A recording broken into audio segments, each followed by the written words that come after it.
Hello. हाँ जी, जो आवाज आ रही है? Yes sir. Yes sir. चलिए स्टार्ट करता है। थोड़ा सा 10 मिनट लेट हो गई क्लास, ठीक है।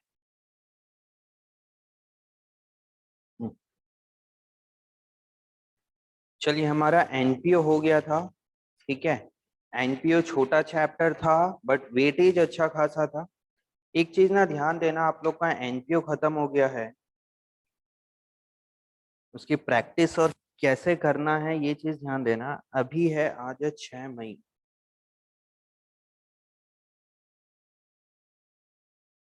मई 2020 ना। देखिए, हमारा मई के मंथ पे एनपीओ खत्म हो गया, मतलब पूरा पूरा 10 महीने हैं एग्जाम के लिए अब, ठीक है। 9-10 महीने हैं। और एनपीओ क्या है थोड़ा समझना अच्छे से। एनपीओ आपका कैरी करता है 10 मार्क्स। जिसके स्कूल में आप लोगों का एनपीओ हो गया है, तो जैसे ही स्कूल स्टार्ट होगी, ऑनलाइन तो पेपर होगा, बट ऑनलाइन आप लोग ना प्लीज इस बार ऑनलाइन पेपर सीरियस देना। चीटिंग करके मत देना, भले मार्क्स कम आ जाए वो चलेगा, बट चीटिंग करके मत देना इस बार। समझ में आ रहा है? सो डेट कि आपको प्रिपरेशन पता चलेगी कितना है जिनके स्कूल में एनपीओ करा चुके हैं। अब क्या होगा 2021, है ना। जिसके स्कूल में करा चुके हैं उनकी बात कर रहा हूँ। जिसके स्कूल में करा दिए है वहां तो फिर भी अभी टेस्ट वगैरह होने स्टार्ट हो जाएंगे जैसे ही चीजें थोड़ी सी नॉर्मल होगी, तो है ना। अब क्या है, 9-10 महीने हैं एनुअल, अगर हम नॉर्मल डेट से ले तो। अब इससे क्या है, आप लोग इस चैप्टर से टच में नहीं रहते हो। जैसे ही हमारा अब नया चैप्टर चालू होगा, डेट इज पार्टनरशिप। तो पार्टनरशिप बहुत लंबा चलता है, समझ रहे हो। पार्टनरशिप जो है ना काफी लंबी टॉपिक है। अब जैसे कई लोगों का एनपीओ नहीं हुआ, डाउट है, दोबारा पढ़ना है, तो ये बड़े आराम से बाद में हो सकता है। इसमें 8-10 क्लास लगनी है, अगर डिटेल में पढ़ना है तो 8-10 क्लास में बड़े आराम से बहुत डिटेल में हो जाएगा। बट पार्टनरशिप क्या है, अगर ये स्टार्ट हो गया ना तो ये 2.5-3 महीने हमारा पार्टनरशिप चलता है। अगर इसका एक चैप्टर भी मिस हो गया, उसका इम्पैक्ट आपको नेक्स्ट चैप्टर पे मिलेगा, समझ रहे हो। और ये चैप्टर, ये पूरा का पूरा टॉपिक आता है 30 मार्क्स का। तो ये 3 महीने की चीज अगर आप लोगों की छूट गई तो बाद में डिटेल पे ये रिवाइज नहीं हो सकता, मतलब डिटेल पे ये रिपीट नहीं हो सकता। हाँ, इसका रिवीजन जरूर हो सकता है इन शॉर्ट। आप ही लोग सोचे ना, 3 महीने 3.5 महीने लगना है इसको, तुम लोग बोलोगे सर हम ऑनलाइन नहीं पढ़ेंगे। बाद में देखेंगे जब नॉर्मल सिचुएशन होगी, तो बाद में फिर आपको अल्टरनेट डेज और इतना करने में बड़ी प्रॉब्लम होगी। समझ में आ रहे हो, मतलब डिटेल में पढ़ना पॉसिबल नहीं होगा। हाँ, इन शॉर्ट पढ़ लो। एग्जाम ओरिएंटेड तो पूरा का पूरा 12th पढ़ाना एक टीचर के लिए 2 महीने में आराम से वो कवर करवा सकता है, बट वो फिर डिटेल पे नहीं होगा। समझ रहे हो ना किस तरीके से होगा। तो इसीलिए पार्टनरशिप जैसे ही स्टार्ट होता है, बहुत ध्यान से देना। ऑनलाइन है, ठीक है, कोई प्रॉब्लम नहीं होगी अब ऑनलाइन में, समझ में आ रहा है। ऐसा नहीं है कि बहुत ज्यादा दिक्कत हो रही है सर ऑनलाइन पढ़ाई करने में, हो जाता है। अगर बच्चा पढ़ना चाहे ना तो ऑनलाइन चीजें होती है क्लियर। अब जैसे ही पार्टनरशिप चालू होता है, बच्चे का ध्यान इसमें से हट जाता है। सर एनपीओ अब छोड़ो, बन गया, अब एनपीओ पे ध्यान नहीं देते। ये मैं अपने एक्सपीरियंस के हिसाब से बता रहा हूँ कि जो भी बच्चे पढ़ते हैं ना, जैसे पार्टनरशिप स्टार्ट हुआ, पार्टनरशिप के बाद कंपनीज अकाउंट स्टार्ट हो जाएगा, बच्चा एनपीओ को ध्यान ही नहीं देता है। और एग्जाम टाइम पे इस पे उसको थोड़ी सी प्रॉब्लम हो जाती है, सर एनपीओ नहीं बन रहा, एनपीओ नहीं बन रहा। फिर कंपैरेटिवली अगर आप सारे टॉपिक को क्या बोलते हैं कंपेयर करोगे, सारे पार्टनरशिप कंपनी और एनपीओ को कंपेयर करोगे, तो एनपीओ थोड़ी सी टेक्निकल टॉपिक लगती है as compare to other topic, ये बच्चों का कहना है। तो एनपीओ को ना आप लोग टारगेट लेके चलो। हर अल्टरनेट डेज पे 2 दिन 3 दिन आप लोग अपने प्रिपरेशन के अलावा 2-2 3-3 दिन के गैप में एक एक क्वेश्चन जो फुल फ्लैज वाला क्वेश्चन है, लाइक इनकम एक्सपेंडिचर है, क्लोजिंग बैलेंस शीट है और ओपनिंग बैलेंस शीट है, हर 2-3 दिन के गैप में उसको बना लेना। और आप लोग मेरे थोड़ा सपोर्ट करोगे, मेरे को याद दिलाओगे, तो अपन हर नेक्स्ट 25 डेज के बाद, ठीक है, मतलब हर महीने एक अपन एनपीओ का टेस्ट रख सकते हैं। कभी भी सरप्राइज टेस्ट, मतलब ये नहीं कि मैं आपको 5 दिन पहले बताऊं, कभी भी 2-3 दिन पहले कि भैया अब आपका क्या टेस्ट है, एनपीओ का टेस्ट है। इससे क्या है कि बच्चा भी जुड़ा रहेगा। बट इसमें क्या होता है मालूम, सीरियसली बताओ तो, मैं एक दो बार लूंगा और फिर मैं भी भूल जाता हूँ क्या टेस्ट लेना है। मैं भी फ्लो पे पार्टनरशिप कंपनीज बना रहा हूँ, तो आप लोग भी थोड़ा सा प्रेशराइज करना मेरे को कि सर एनपीओ का टेस्ट ले लो, एनपीओ का टेस्ट ले लो। इससे क्या है, बच्चा टच में रहता है इस टॉपिक से। और 10 मार्क्स छोटी मोटा मार्क्स नहीं है, ये 10% हो जा रहा है। 10% इसका, 20% आपको क्या बोलते हैं वाइवा और प्रैक्टिकल में मिल जा रहा है, ठीक है। और 20% आपको क्या बोलते हैं कंपनी, जो थर्ड बुक है वो बहुत ईजी है उसमें मिल जा रहा है। तो 50% तो ऐसी हो गया यार, जो बच्चा पास के लिए पढ़ता है 10 नंबर यहाँ, 20 नंबर वाइवा वगैरह में जो आपका प्रैक्टिकल, और 20 मार्क्स थर्ड बुक जो कि बहुत इजी है। 50 नंबर तो आपका ऐसे ही कवर हो गया। और क्लास रेगुलर अटेंड करोगे तो पार्टनरशिप में ऐसा नहीं कि नहीं होगा, बहुत कुछ आ जाएगा अगर अच्छे से पढ़ोगे तो। आंसर की मैं आज रात तक या कल सुबह 12 बजे तक आपको आंसर की मिल जाएगी व्हाट्सएप ग्रुप पे, ठीक है। समझ में आया? तो आप लोग मेरे को बीच बीच में ना एनपीओ के टेस्ट के लिए बोलते रहना। उससे क्या है, थोड़ा सा आप लोग भी टच में रहोगे चैप्टर से, तो ज्यादा अच्छा रहेगा। अब अपन चालू करते हैं पार्टनरशिप, जो कि फर्स्ट बुक का वॉल्यूम 1 का कंटेंट देख लो। और जिसके पास बुक नहीं है जल्दी जल्दी अरेंज करिए, ठीक है। फोन वगैरह करके मिल जाएगी अब स्टेशनरी शॉप से। एनपीओ हमारा कवर अप हो गया। अब ये जो 6 चैप्टर है, ये 7 चैप्टर, ये पूरा का पूरा 7 चैप्टर 30 नंबर का है। अब इसमें ऐसा बाइफर्गेशन नहीं है कि सेकंड चैप्टर कितने का है, थर्ड कितने मार्क्स का है, फोर्थ कितने मार्क्स का है। ये पूरे के पूरे 7 चैप्टर जो है 30 मार्क्स का है। अब उसमें क्या है देखना, ये देखिए, एडमिशन, रिटायरमेंट, डेथ, डिसोल्यूशन। चलिए इसको पहले बताता हूँ पार्टनरशिप में हमें क्या क्या पढ़ना है। देखिए 11th में अच्छे समझना, आज का बहुत कॉन्सेप्चुअली वाली क्लास रहेगी कि भाई हम पार्टनरशिप क्यों पढ़ रहे हैं, क्या क्या चीजें हैं, इसकी रिक्वायरमेंट क्यों पड़ी। 11th में आपने पढ़ा कि एक बिजनेस है और उसका एक सिंगल ओनर है, ठीक है समझना। एक सिंगल ओनर है और एक बिजनेस है, इसकी हमने अकाउंटिंग करना सीखी। इसमें जो बिजनेस प्रॉफिट कमाता था या बिजनेस को अगर कुछ लॉस होता था, तो वो डायरेक्टली किसको मिलता था, एक सिंगल ओनर को मिल जाता था। मतलब इसके कैपिटल में जाके वो चीजें ऐड हो जाती। इतना हमने सीखा है क्लास 11th के अंदर। बिजनेस को कुछ प्रॉफिट होगा या लॉस होगा, जो भी होगा वो पार्टनर के कैपिटल पे जाके ऐड हो जाए। 12th में क्या पढ़ना है, एक बिजनेस है। अब उस बिजनेस का एक ओनर नहीं होता, उसमें बहुत सारे ओनर होते हैं, मतलब एक से ज्यादा ओनर होते हैं और मैक्सिमम 50 पार्टनर हो सकते हैं, ठीक है। ये 5 पार्टनर्स है। अब बिजनेस जो बिजनेस प्रॉफिट कमाएगा या लॉस होगा, वो एक में तो बट नहीं सकता, वो पूरे के पूरे लोगों में डिस्ट्रीब्यूट होना है। वो कैसे डिस्ट्रीब्यूट होगा, और आप लोग जानते हैं कि जैसे मनी का कुछ रिलेशन आया अपने फ्रेंड लोगों के बीच में, पार्टनर्स के बीच में, फैमिली के बीच में, तो इनके बीच में डिस्प्यूट होना पक्की बात है। इंडिया में तो बहुत नेचुरल बात है कि भाई जैसे ही मनी टर्म आया कोई भी रिलेशन के बीच में, तो वहां पे रिलेशन खराब होने लगता है। और रिलेशन खराब होने का एक बहुत बड़ा रीजन है कि उनकी अकाउंटेबिलिटी अच्छी नहीं होती, उनका हिसाब किताब अच्छा नहीं होगा ना, तो ये दोनों तीनों के बीच में डिस्प्यूट्स होने स्टार्ट हो जाए। समझ में आ रहा है? ये दोनों तीनों पांचों लोगों के बीच में डिस्प्यूट्स होना स्टार्ट हो जाएंगे अगर इनकी अकाउंटेबिलिटी अच्छी नहीं होगी, मतलब इनका हिसाब किताब अच्छा नहीं। तो हमें अब पढ़ना है पार्टनरशिप के बारे में। अब क्या पढ़ना है पार्टनरशिप के बारे में, पार्टनरशिप की अकाउंटिंग करनी है, ठीक है। अब अकाउंटिंग भी पूरा, पहले इसका बेसिक पढ़ेंगे, ठीक है। बेसिक पढ़ने के बाद पहले 5 पार्टनर थे, अब इनको पैसे की और रिक्वायरमेंट है या कोई स्किल्स की और रिक्वायरमेंट है, तो इन्होंने एक पार्टनर को और एडमिट किया। तो भाई एक नया पार्टनर एडमिट होगा तो क्या होगा, मतलब एडमिशन।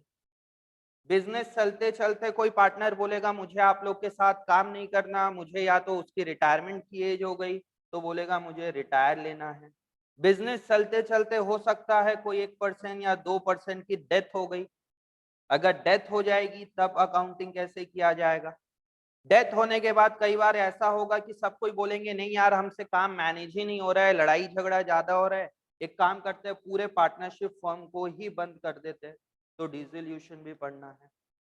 तो देखिए आप पार्टनरशिप बिल्कुल बेसिक से स्टार्ट करके एडमिशन कैसे होगा, रिटायरमेंट कैसे होगा, डेथ कैसे होगा, डिसोल्यूशन कैसे होगा, ये स्टार्टिंग से लेके बिजनेस को बंद करने तक सारी अकाउंटेंसी आप लोग पढ़ने वाले हो। और पार्टनरशिप एक ये ऐसा चैप्टर है, होने को 11th के भी सारे चैप्टर इंपॉर्टेंट थे, 12th हमने एनपीओ पढ़ा, वो पार्टनरशिप भी, बट पार्टनरशिप आप वेदर सीए करो, सीएमए करो, सीएस करो, बीकॉम करो, बीबीए करो, हर अकाउंट्स के सब्जेक्ट में, मतलब जो भी है अकाउंट्स के सब्जेक्ट में आपको पार्टनरशिप एक हैवी टॉपिक दिखेगी। पार्टनरशिप एक हैवी टॉपिक में से आएगा। कोई भी आप कॉमर्स से रिलेटेड कोर्स कर लो, हर एक कोर्स में आपको पार्टनरशिप की इंपॉर्टेंस दिख जाएगी। समझ में आ रहा है? एक मतलब 40 to 50% चीजें कवर करता है पार्टनरशिप आगे जाके आपका। जैसे सीए करोगे तो फाउंडेशन में बहुत बड़ा कंटेंट है पार्टनरशिप का, और पार्टनरशिप वही चीज जो आप 12th में पढ़े हो, इसमें आप 5-7% और एड ऑन हो जाएगा आपका, ठीक है, 5-7% और ऐड हो जाएगा।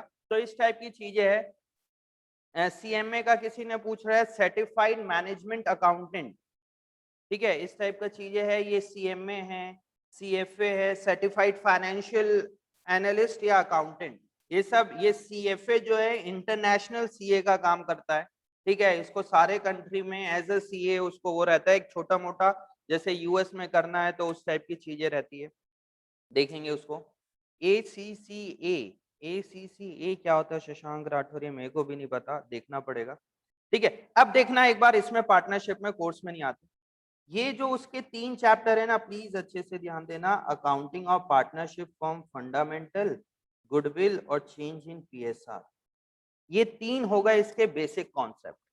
उसके बाद हम पढ़ेंगे अगर कोई पार्टनर एडमिट होगा तो उसकी अकाउंटिंग कैसे करेंगे, रिटायरमेंट होगा तो उसकी अकाउंटिंग कैसे करेंगे, डेथ होगा तो उसकी अकाउंटिंग कैसे करेंगे, और डिसोल्यूशन होगा तो उसकी अकाउंटिंग कैसे करेंगे। ये 4 इंडिविजुअल टॉपिक है। 8 नंबर के क्वेश्चन, जो बड़ा 8 नंबर का क्वेश्चन है, मैक्सिमम इसी में से आता है, या इसमें से पास एडजस्टमेंट का एक टॉपिक है उससे भी चांसेस होती है। मतलब ये चारों चैप्टर को अगर आपको पढ़ना है, मार्क्स लेके आना है, इसमें कॉन्सेप्चुअली स्ट्रॉन्ग करना है अपना कॉन्सेप्ट, यो तो ये 3 चैप्टर आना चाहिए। अगर ये 3 चैप्टर आपका नहीं बना, मतलब अगले 1 महीने में अगर आप लोग में से 3 चैप्टर नहीं पढ़े, नहीं समझ में आया, या तो मेरे से पढ़ना छोड़ देना, या तो नेक्स्ट टॉपिक को पढ़ना ही मत। ये 3 टॉपिक बहुत इंपॉर्टेंट है, ये 3 नहीं बना तो नेक्स्ट 4 टॉपिक नहीं बनना, मतलब पूरा का पूरा पार्टनरशिप वॉश आउट हो जाएगा अगर आपको शुरू के पार्टनरशिप के 3 चैप्टर नहीं आते, दैट इज बुक का 2nd चैप्टर, 3rd चैप्टर और 4th चैप्टर। समझ में आ रहा है? तो इंपॉर्टेंस बताना चाह रहा हूं। अभी जो भी क्लास है बहुत अच्छे से करिए। कोई बच्चा अर्जेंसी वजह से, कोई बहुत जेन्युइन रीजन से अगर क्लास अटेंड नहीं कर पाता तो रिकॉर्डिंग मांगना।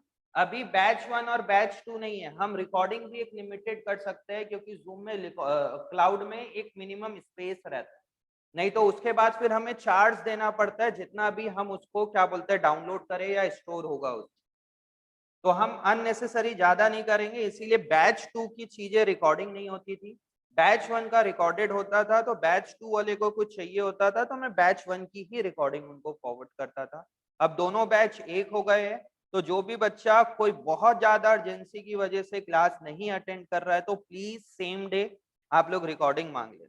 और रिकॉर्डिंग ऐसा मत मांगना कि आज आपने क्लास नहीं अटेंड की और 10 दिन के बाद रिकॉर्डिंग मांगोगे, तो 10 दिन के बाद रिकॉर्डिंग वो ऑटोमेटिकली डिलीट हो जाती है क्लाउड से। हम डाउनलोड करते हैं सिस्टम में, बट फिर भी वो कई बार ना मिसप्लेस हो जाती है इधर उधर, ठीक है। तो अब हमें चालू करना है पार्टनरशिप, ठीक है। जो पार्टनरशिप है ये है 30 मार्क्स, सीबीएसई के पॉइंट ऑफ व्यू से 30 मार्क्स का कंटेंट है, जिसके अंदर 7 चैप्टर है। अब यहाँ पे देखना, थोड़ा सा थ्योरी पढ़ेंगे आज की क्लास में और इम्पोर्टेंट है वो बहुत। पार्टनरशिप का हम partnership, accounting for partnership form fundamental पढ़ेंगे। इसकी डेफिनेशन देखते हैं यहाँ पे। इसकी डेफिनेशन क्या बोल रहा है? Partnership is a relation between person, partnership is a relation between persons who have agreed to share the profit of a business carried on by all or any of them acting for all। क्या मतलब हो रहा है इसका? Partnership is a relation between a persons who have agreed to share the profit of a business carried on by all or any of them is acting for all। फिर से ये कौन बता रहा है definition? Section 4 of Indian partnership act 1932। अब partnership act क्या होता है, सेक्शन 4 क्या है, इसको समझेंगे।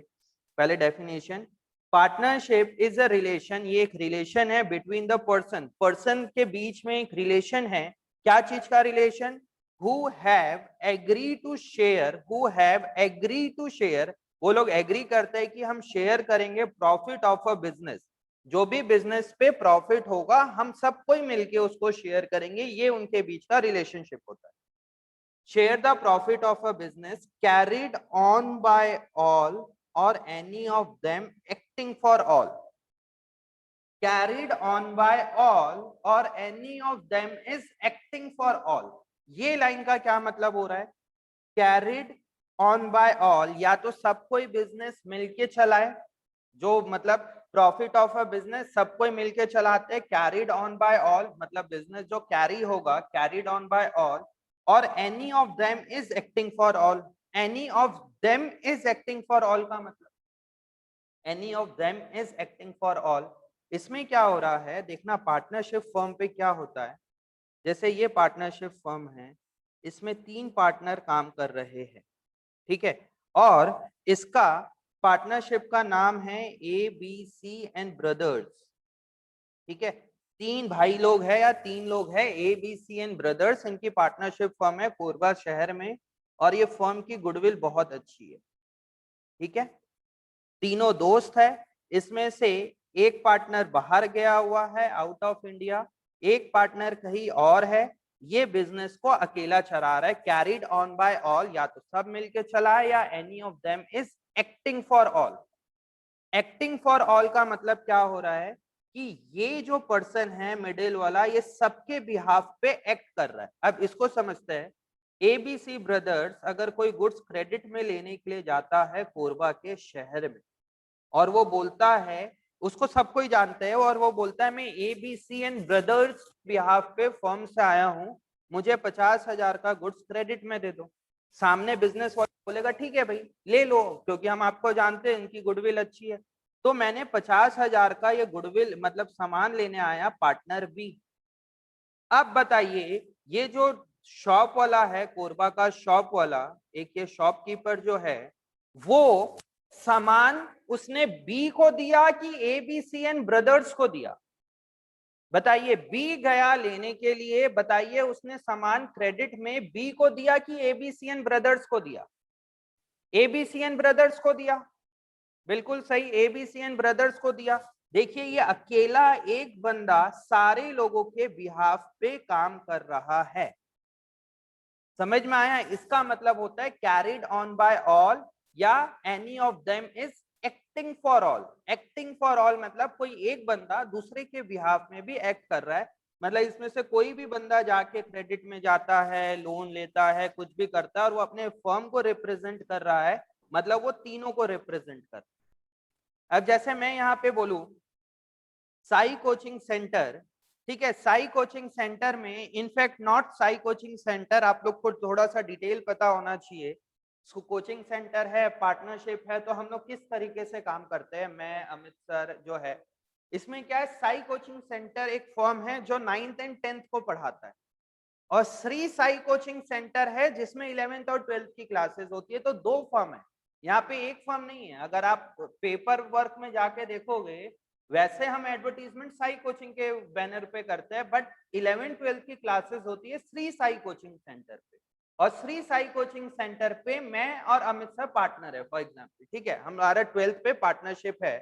तो मैं अगर कोई गुड्स को जाके क्रेडिट में लेता हूँ श्री साई कोचिंग सेंटर के नाम से, ठीक है, श्री साई कोचिंग सेंटर से मैं लेता हूं, और अमित सर की यहाँ पे गुडविल अच्छी खासी है, कोरबा में आई थिंक बहुत से लोग जानते होंगे क्योंकि इतने लोग पढ़े हुए। मैं बोलूँ साई कोचिंग सेंटर से आया हूँ या श्री साई कोचिंग सेंटर से आया हूँ, 10,000 का सामान क्रेडिट में लेना है, तो सामने वाला स्टूडेंट दे देगा या जो भी हमें जानता है हम ले लेंगे उससे। तो बताइए क्या ये विनीत अग्रवाल को उसने दिया कि श्री साई कोचिंग सेंटर या साई कोचिंग सेंटर को दिया? उसने साई कोचिंग सेंटर को दिया, भले मैं एक इंडिविजुअल जा रहा था। तो देखिए एनी ऑफ देम, उसमें से कोई एक बंदा एक्टिंग फॉर ऑल। समझ में आया? किसी का ऊपर बीच में कोई डाउट था क्या था, मैं रीड नहीं कर पाया। सर कोई एक सबके बिहाफ में चलाएगा फर्म को, करेक्ट, कोई एक सबके बिहाफ में चलाएगा फर्म को, ठीक है ना? तो ये चीज देखिए, partnership is a relation between a persons who have agreed to share the profit of a business carried on by all or any of them is acting for all। ये होता है पार्टनरशिप का मतलब। समझ में आया बच्चों डेफिनेशन? अब इसमें देखना एक चीज में बच्चा अगर कोई ध्यान से पढ़ता है तो एक चीज में बहुत ऑब्जेक्शन करता है, सर ये समझ में आ गया पार्टनरशिप एक रिलेशन है बिटवीन द पर्सन्स, कोई दो या दो से ज्यादा पर्सन के बीच में रिलेशन है, क्या चीज का? Who have agree to share the profit, who have agree to share the profits of a business. क्या हम पार्टनरशिप बनाए तो हम प्रॉफिट ही शेयर करेंगे कि लॉस भी शेयर करेगा भाई जो दूसरा पार्टनर है? बताइए, क्या वो प्रॉफिट ही शेयर करेगा कि लॉस भी शेयर करेगा? लॉस भी शेयर करेगा सर। लॉस भी शेयर करेगा। तो यहाँ पे वर्ड खाली प्रॉफिट क्यों लिखा हुआ है बताइए? यहाँ पे फिर हाँ आशुतोष मिश्रा बताइए। सर क्योंकि हम बिजनेस प्रॉफिट कमाने के लिए करते हैं ना। एक मिनट आशुतोष, आवाज नहीं आ रही है यहाँ पे, स्पीकर दूसरा वाला सेलेक्ट हो रखा होगा, एक मिनट होल्ड।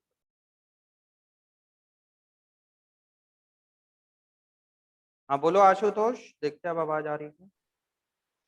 सर हम बिजनेस प्रॉफिट करने के लिए करते हैं ना। नहीं आ रही आशुतोष, जोर से बोलो।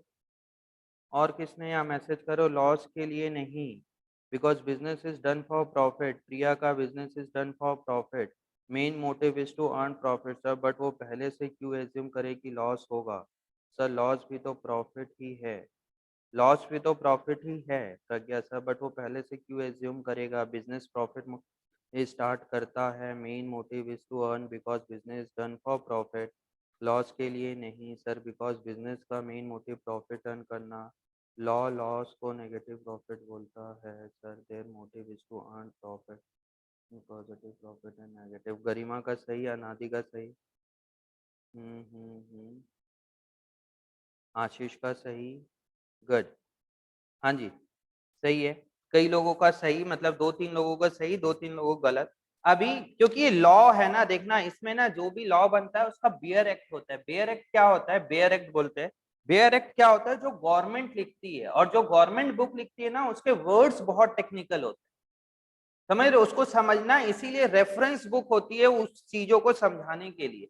जैसे लॉ का अभी देख लो ना यार, आप ही लोग देख लो, अभी कोविड का है जो न्यूज आता है, जैसे कोरबा पे लॉकडाउन हुआ तो उसका जो आदेश जारी हुआ, नोटिफिकेशन आया, वो नोटिफिकेशन को पढ़ लो और एक एक लाइन समझ लो, देखना कितना टेक्निकल है।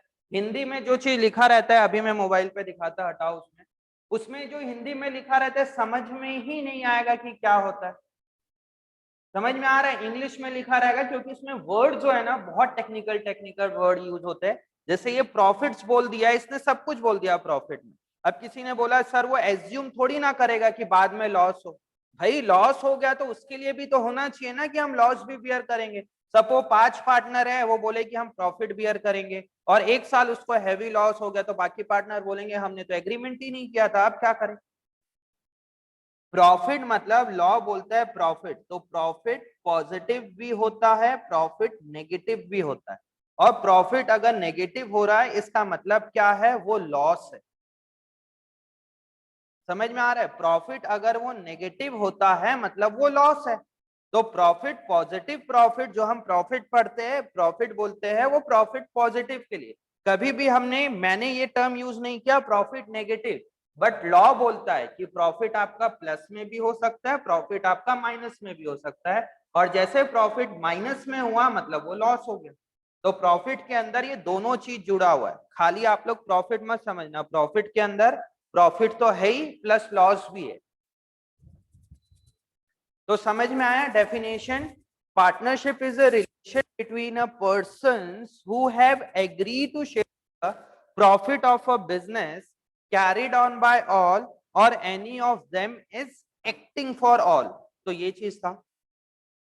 ये डेफिनेशन किसने दिया? Partnership is defined by Indian partnership act 1932 section 4। Section क्या होता है? एक लॉ जो बना रहता है, लॉ के अंदर बहुत सारे सेक्शन में बहुत सारी चीजें लिखी होती है। तो जनरली इंडिया पे जितने भी एक्ट बने हुए हैं उसकी डेफिनेशन मोस्टली, हर एक लॉ पे नहीं बट 90% लॉ में जो डेफिनेशन दिया रहता है वो सेक्शन 4 के अंदर ही दिया रहता है। तो पार्टनरशिप एक्ट 1932, अब देखिए पार्टनरशिप एक्ट कब बना? 1932 के अंदर ये एक्ट बना।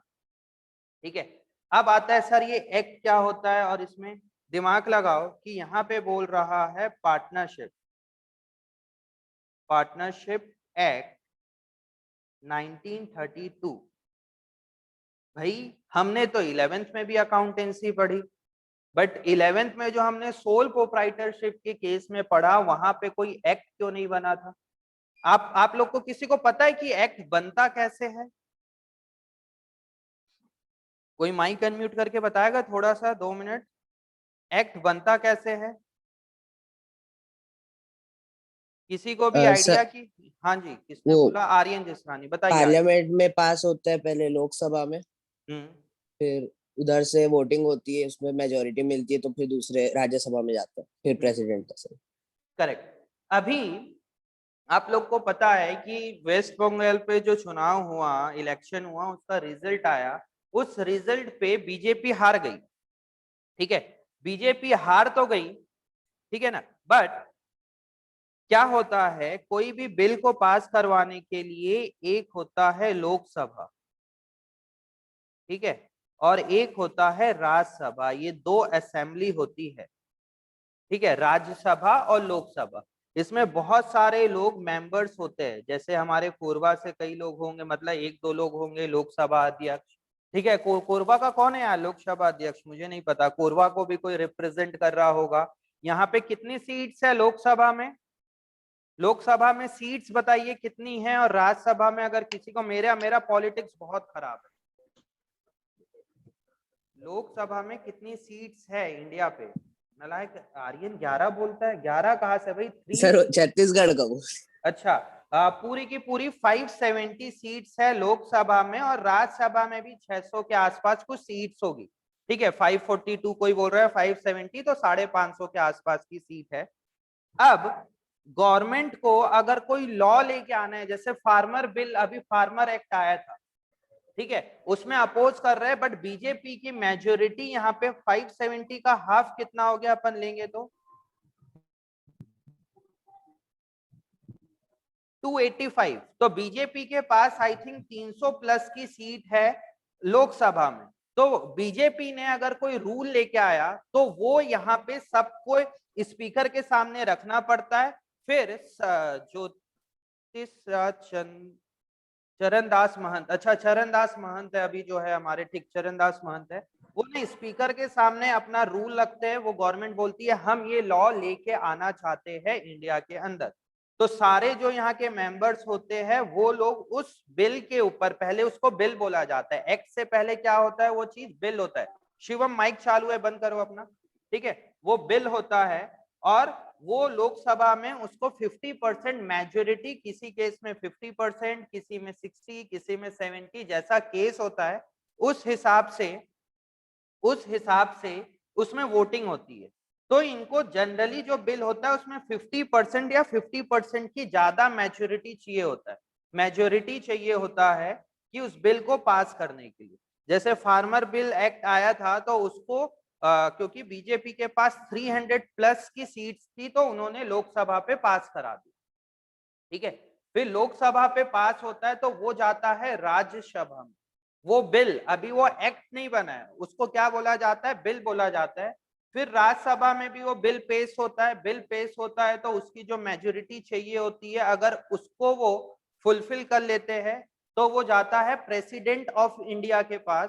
प्रेसिडेंट ऑफ इंडिया उसमें सिग्नेचर करते हैं, तब वो बिल किसमें कन्वर्ट हो जाता है, एक्ट में, मतलब वो पूरे इंडिया के लिए रूल बन जाता है। अब जैसे डीमोनेटाइजेशन आया था, तो डीमोनेटाइजेशन अगर कोई कंट्री को, मतलब इंडिया पे ऐसा रूल है कि अगर आपको करेंसी बंद करना है तो उसके लिए कोई आपको परमिशन लेने की जरूरत नहीं है। गवर्नमेंट चाहे तो गवर्नमेंट बंद कर सकती है अपनी करेंसी, अगर उसको लगे, और न्यू करेंसी लेके आ सकती है। गवर्नमेंट के पास वो राइट रहता है। तो अभी जो बीजेपी जो इलेक्शन हुआ, तो यहाँ पे लोकसभा में तो बीजेपी के पास आराम से 50% से ज्यादा सीट्स थी।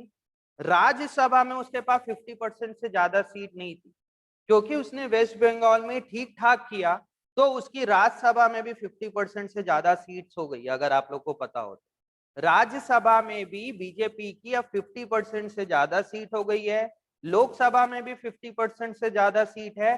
अब देखना बीजेपी कैसे कैसे जो भी उसका मन होगा वो एक्ट बना देगी। अभी तक क्या था, राज्यसभा में उनके पास 50% से ज्यादा सीट नहीं थे ना, तो बहुत से बिल यहाँ पे आके अटक जाते थे राज्यसभा में, और राज्यसभा में अगर बिल क्लियर नहीं हुआ तो फिर गवर्नमेंट दूसरा बिल बनाती, फिर लोकसभा में पास होगा, फिर राज्यसभा में होगा, फिर प्रेसिडेंट के पास जाए। तो यहाँ पे एक्ट बना था 1932 में। अब सबसे बड़ा क्वेश्चन, एक्ट बना हो तो ठीक है, मैंने इन शॉर्ट बता दिया एक्ट कैसे बनता है। इवन पहले तो ये भी था, आप लोग को बहुत सारी चीजें वही ऑफलाइन नहीं होती तो कहीं ना कहीं लगता है लॉस होता है। पहले जो ये एक्ट होता था ना, वो पूरे इंडिया पे एप्लीकेबल होता था except the state Jammu and Kashmir.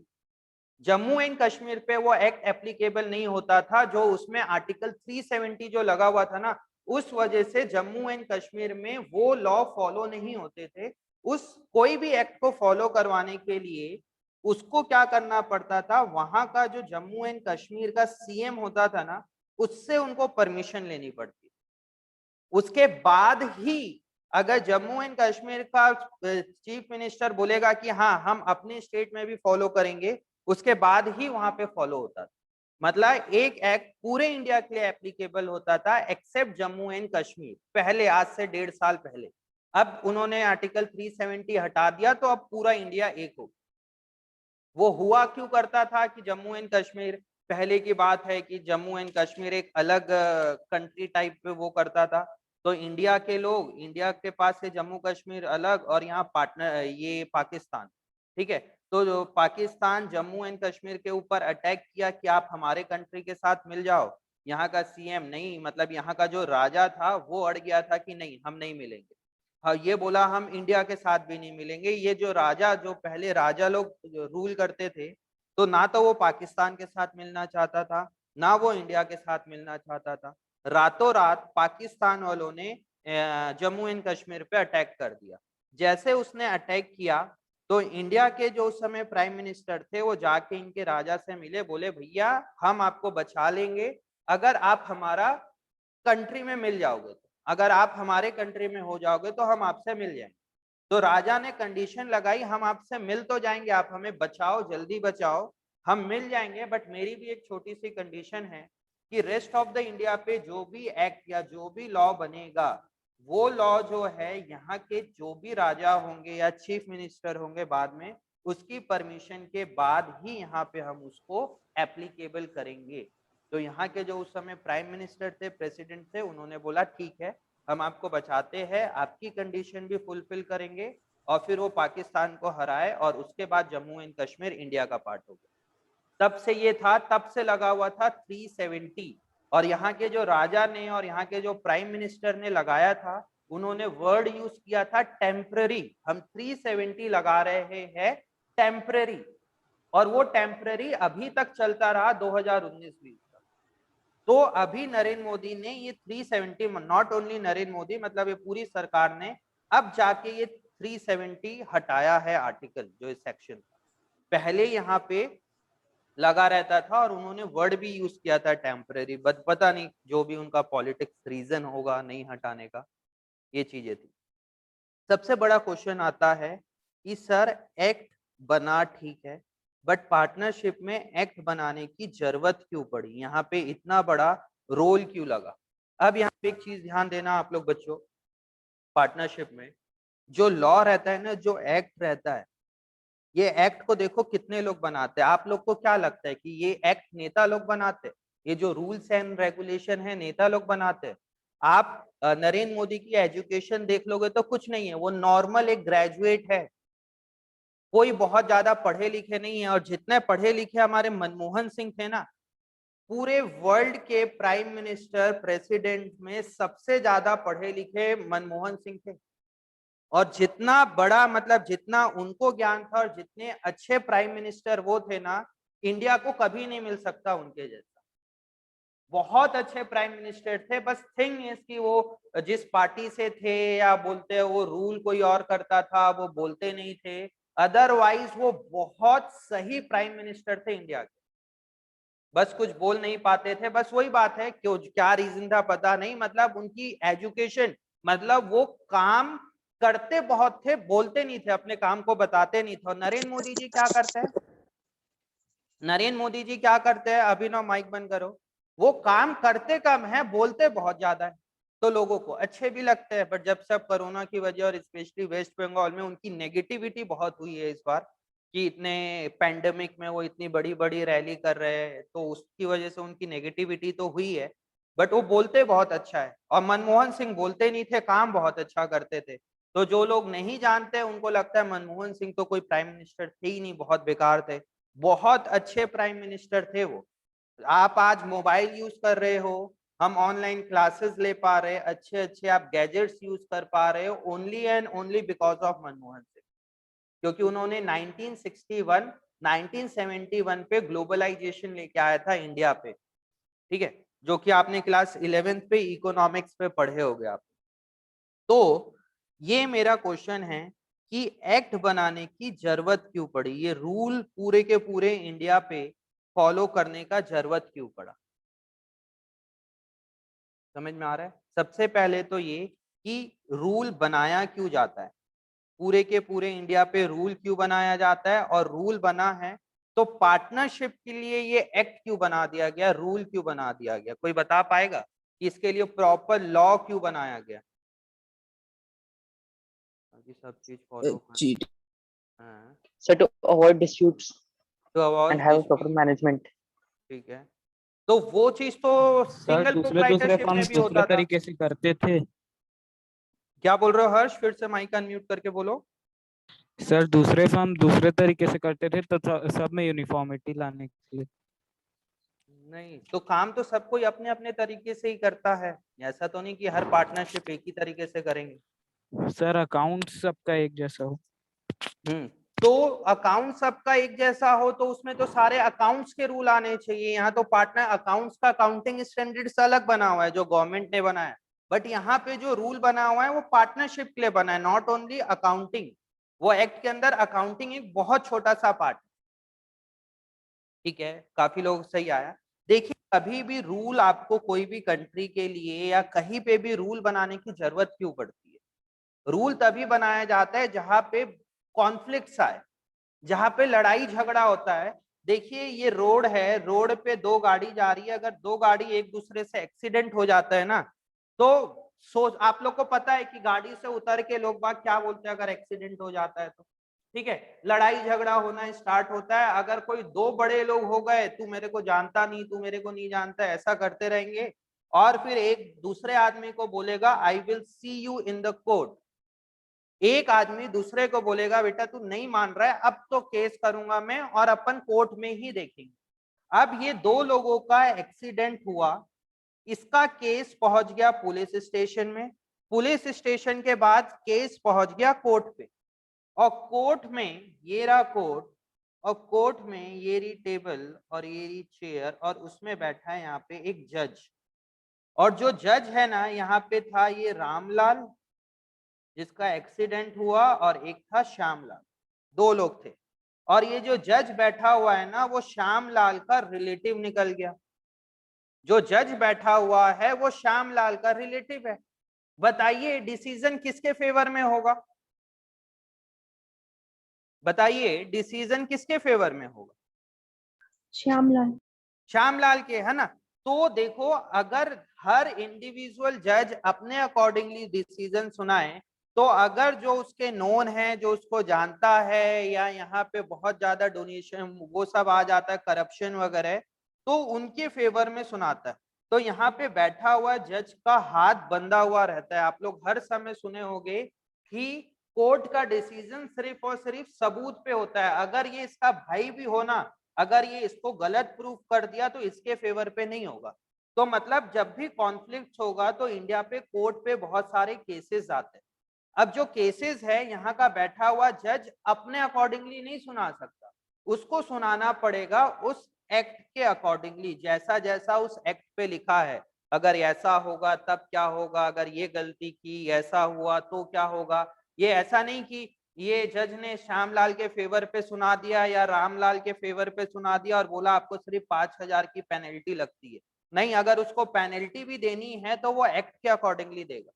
वो बोलेगा यार ये लोग कोरबा के हैं, मेरे जान पहचान के, चलो गलती है दोनों की, हम इसके ऊपर 500 रुपए का फाइन ठोक देते। वो जज के मर्जी से नहीं होगा, वो किसके मर्जी से होगा, एक्ट के मर्जी से होगा यहाँ पे। इसीलिए भाई ये डिसीजन सुनाए तो कैसे सुनाए, इसके पास एक होना चाहिए ना कुछ कंटेंट की, उसी कंटेंट के अकॉर्डिंगली वो जजमेंट सुनाए अपना। तो उसके लिए बनाया जाता है पूरा का पूरा एक्ट, कि कल को अगर कुछ भी होता है और केसेस अगर कोर्ट तक जाता है, पुलिस तक जाता है, गवर्नमेंट तक जाता है, तो वो चीज को कैसे सॉल्व आउट किया जाए वो बताता है एक्ट। और पार्टनरशिप जो हम बिजनेस करेंगे, जहां पे एक से ज्यादा अगर कोई पार्टनर है, तो पक्की बात है भैया इनके बीच में तो लड़ाई होनी है। और इंडिया जैसे देश में तो 90% अगर पार्टनरशिप फॉर्म है तो वहां लड़ाइयां होती ही होती है। समझ पा रहे हो, वहां पे लड़ाइयां होती ही होती है। आज आप देख लो अपने आजू बाजू पड़ोसी, अगर दो अच्छे लोग भी, दो अच्छे फ्रेंड लोग भी मिलके काम कर रहे हैं ना, तो कुछ टाइम के बाद उनके बीच में कॉन्फ्लिक्ट आ जाता है, डिस्प्यूट्स आ जाता है। दो भाई के लोगों के बीच में डिस्प्यूट्स आ जाता है, बाप बेटे के बीच में डिस्प्यूट्स आ जाता है। मतलब घर वाले को नहीं छोड़ते यार, जिस समय पैसा आ जाता है। और जैसे पैसा बीच में आया, कॉन्फ्लिक्ट्स आना, डिस्प्यूट्स आना स्टार्ट हुआ। और जैसे ही डिस्प्यूट्स आता है तो केस कहाँ पहुंच जाता है, कोर्ट पे पहुंच जाता है। इसलिए उसके लिए क्या बनाया जाता है, एक्ट बनाया जाता है। आप लोग सोचना मत कि सिर्फ जनरल बात, ये मैं एक टॉपिक से रिलेट कर रहा हूँ पूरा का पूरा। वो टॉपिक 3 नंबर की आती है, और स्पेशली ऑब्जेक्टिव टाइप वाले, जिस चीज को मैं समझाना चाह रहा हूँ। समझ में आ रहा है एक्ट क्यों बना है, पार्टनरशिप का एक्ट? क्योंकि यहाँ पे बहुत सारे लोग होते हैं और उनके बीच में डिस्प्यूट्स होता है। डिस्प्यूट्स होता है तो एक एक्ट होना चाहिए। अगर एक्ट नहीं होता तो पुलिस वाला अपने मर्जी से कुछ भी बोल देता, जज बैठा हुआ वो अपनी मर्जी से कुछ भी बोल देता। इसीलिए यहाँ पे प्रॉपर रूल्स एंड रेगुलेशन बने हुए हैं। देखना इंडिया पे जितने भी आप लोग लॉ उठा के देख लो, वो लॉ इसीलिए बना होगा क्योंकि उसके बीच में, लोगों के बीच में डिस्प्यूट्स होता है, और जो केस होता है वो कोर्ट तक पहुंचता है। समझ में आ रहा है? तो ये होता है पार्टनरशिप एक्ट, इसीलिए बना क्योंकि यहाँ पे बहुत सारे लोग होते हैं। तो यहाँ पे ना एक, अब मैं आता हूँ सीधा क्वेश्चन पे।